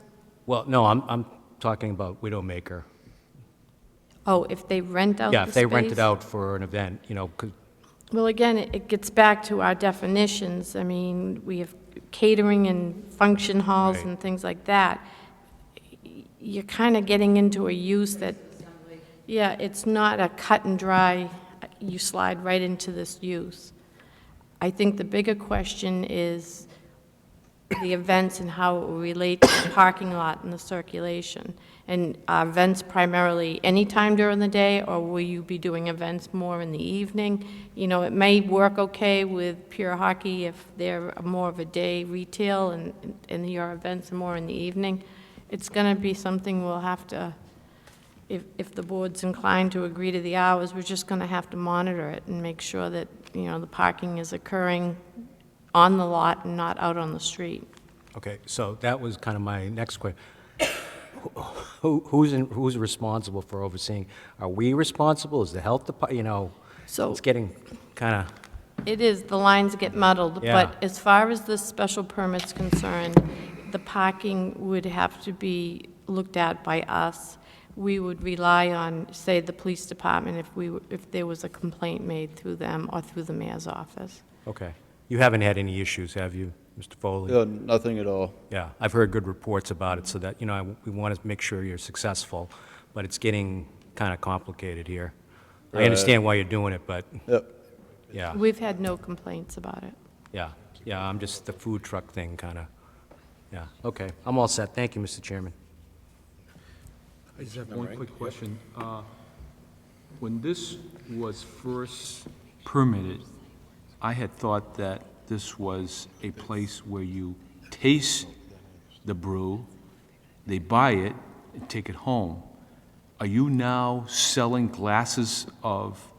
Right, so that's with the way it was, the license worked. It's called a farmer series pouring permit, which allows you to pour full pints, actually, if you wanted to. We cap it at 12-ounce glasses. Is like the largest size that we do offer. We have take-home called Crowlers. It's a 32-ounce can that are packaged off the draft lines and then sold to customers for consumption off-site. Okay, So they'd still go, they taste. So the permit that we issue allows for all this? Multiple jurisdictions. We did not have a use permit called brewery with a definition, so we allowed it to occur under light manufacturing with the intent creating the product on and selling it. If you're asking me, is it functioning more like a bar? We don't have a definition for a bar. So, again, it's a fuzzy gray area that we can't assign a defined use to it. The reason why I'm asking is, now you're asking to extend the hours, and one of the reasons why you're extending the hours is you're having holiday parties, birthday parties, functions there, so now you're acting like, almost like a restaurant. It's also more so to extend the retail hours or the taproom hours, as well as the ability in the interim, until we can produce enough beer that we would be able to sustain being open 7 days a week for 11 hours a day. That because we do get requests for people to come hold events, I'd put that within the application. Okay. The reason why I'm asking is, if we allow this permit, I just want to make sure we're allowing you to do this legally. Good question. It is a special permit use under light manufacturing. We did establish the hours based on their proposal. I don't have an answer to.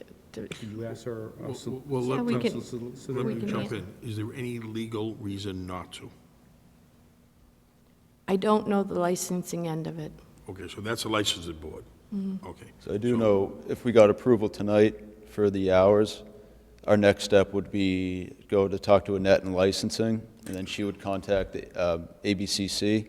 Yeah, you have to go through a whole application Right, process. yeah, to so this change is your hours, basically yeah. step one. Both the town and the state. Oh, yeah, it's town, state, federal, so we're regulated. Okay, this is just every step one then. jurisdiction. This is just step one. Right. You have to go through all the multiple steps. Correct. Okay. Yeah, so if I got approval today from the planning board, I couldn't open up Monday and start serving beer at noon. Our pouring permit does not permit that, so we would have to go through all the additional steps in order to get every license that we currently have, which lost track of how many that is at this point, but we'd have to get every single one of those updated as it pertains to serving alcohol. All right. I was just curious what we're getting ourselves into when we, permit this. That's all. Can I ask a question, Mr. Chairman? So are the people working in there, are they certified and CPR, tip certified, all that kind of stuff? I have a CPR and EMT certification. I'm there every day we're open. Everyone else is tip certified, so they've gone through the class. As you go through renewing your license, you do have to put down the expiration date for everybody's tips class. Usually, I believe it's 2 years. So everyone took it this past June, so they're good probably till June or so of 2019. And anyone else would hire, we also require them to take the tips class as well. So essentially, the people that work there are getting, like, what's required to be a bartender? Right, yeah, that was part of the requirement in order to open.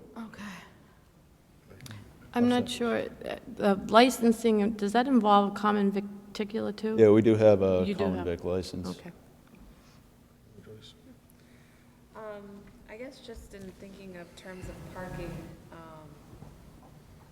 how many spaces were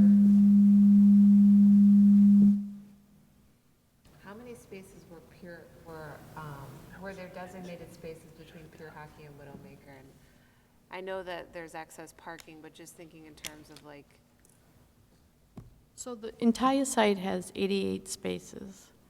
The building department has given them a capacity of 91 seats. And when we sat down and did out the breakdown for them, we had 5 spaces for production and 13 for the tasting and retail. As far as the total number of spaces allocated to each use, I don't think I have that available because I'd have to go back and look at the parking variances to see what they were granted relief from. so is there, so I guess maybe there could be potential issue with if they had a corporate event or they have the 91 capacity, like is that an issue with the 13 spaces of parking? Perhaps, I don't know how the 91 is derived by the building department, whether it's derived based on the number of seats or if it's derived by so much area per person. Would you know that, Colin?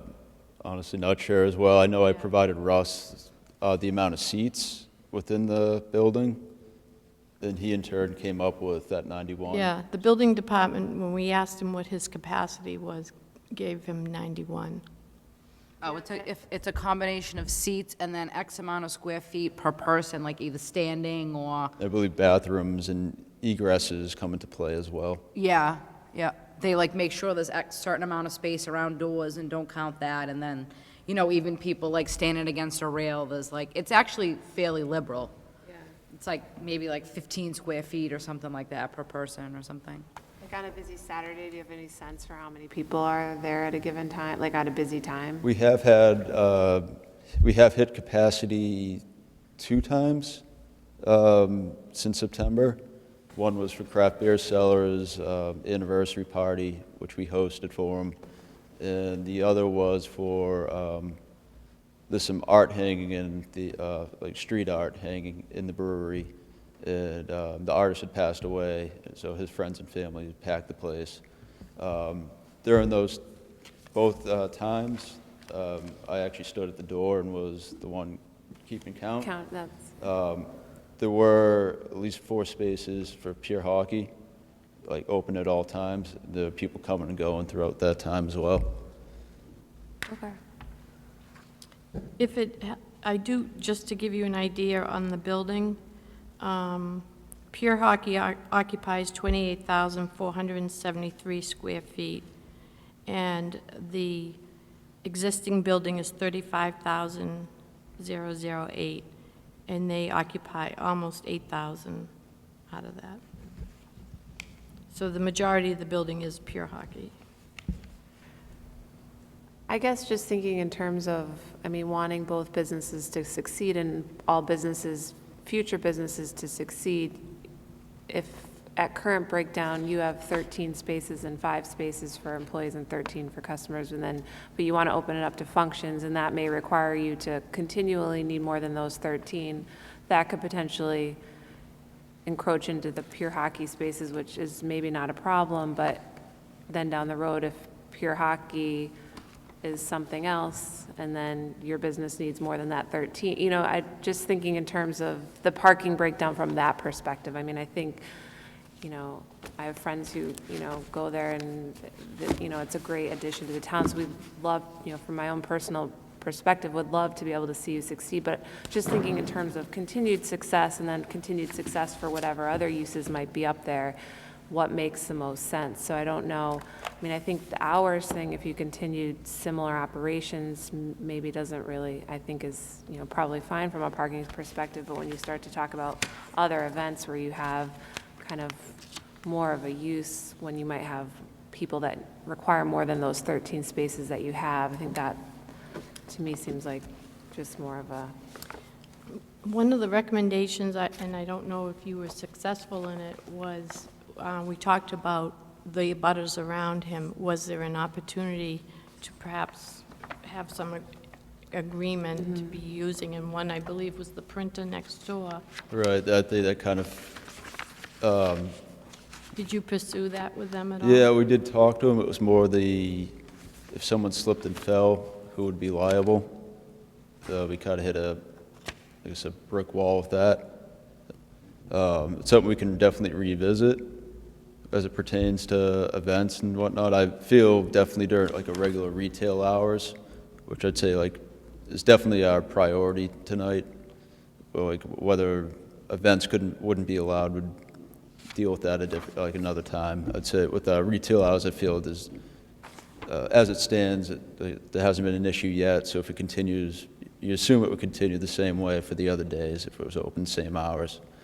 I don't know for events if we weren't able to secure more parking, if like having a different cap on the amount of people allowed would be something that could eventually be worked out.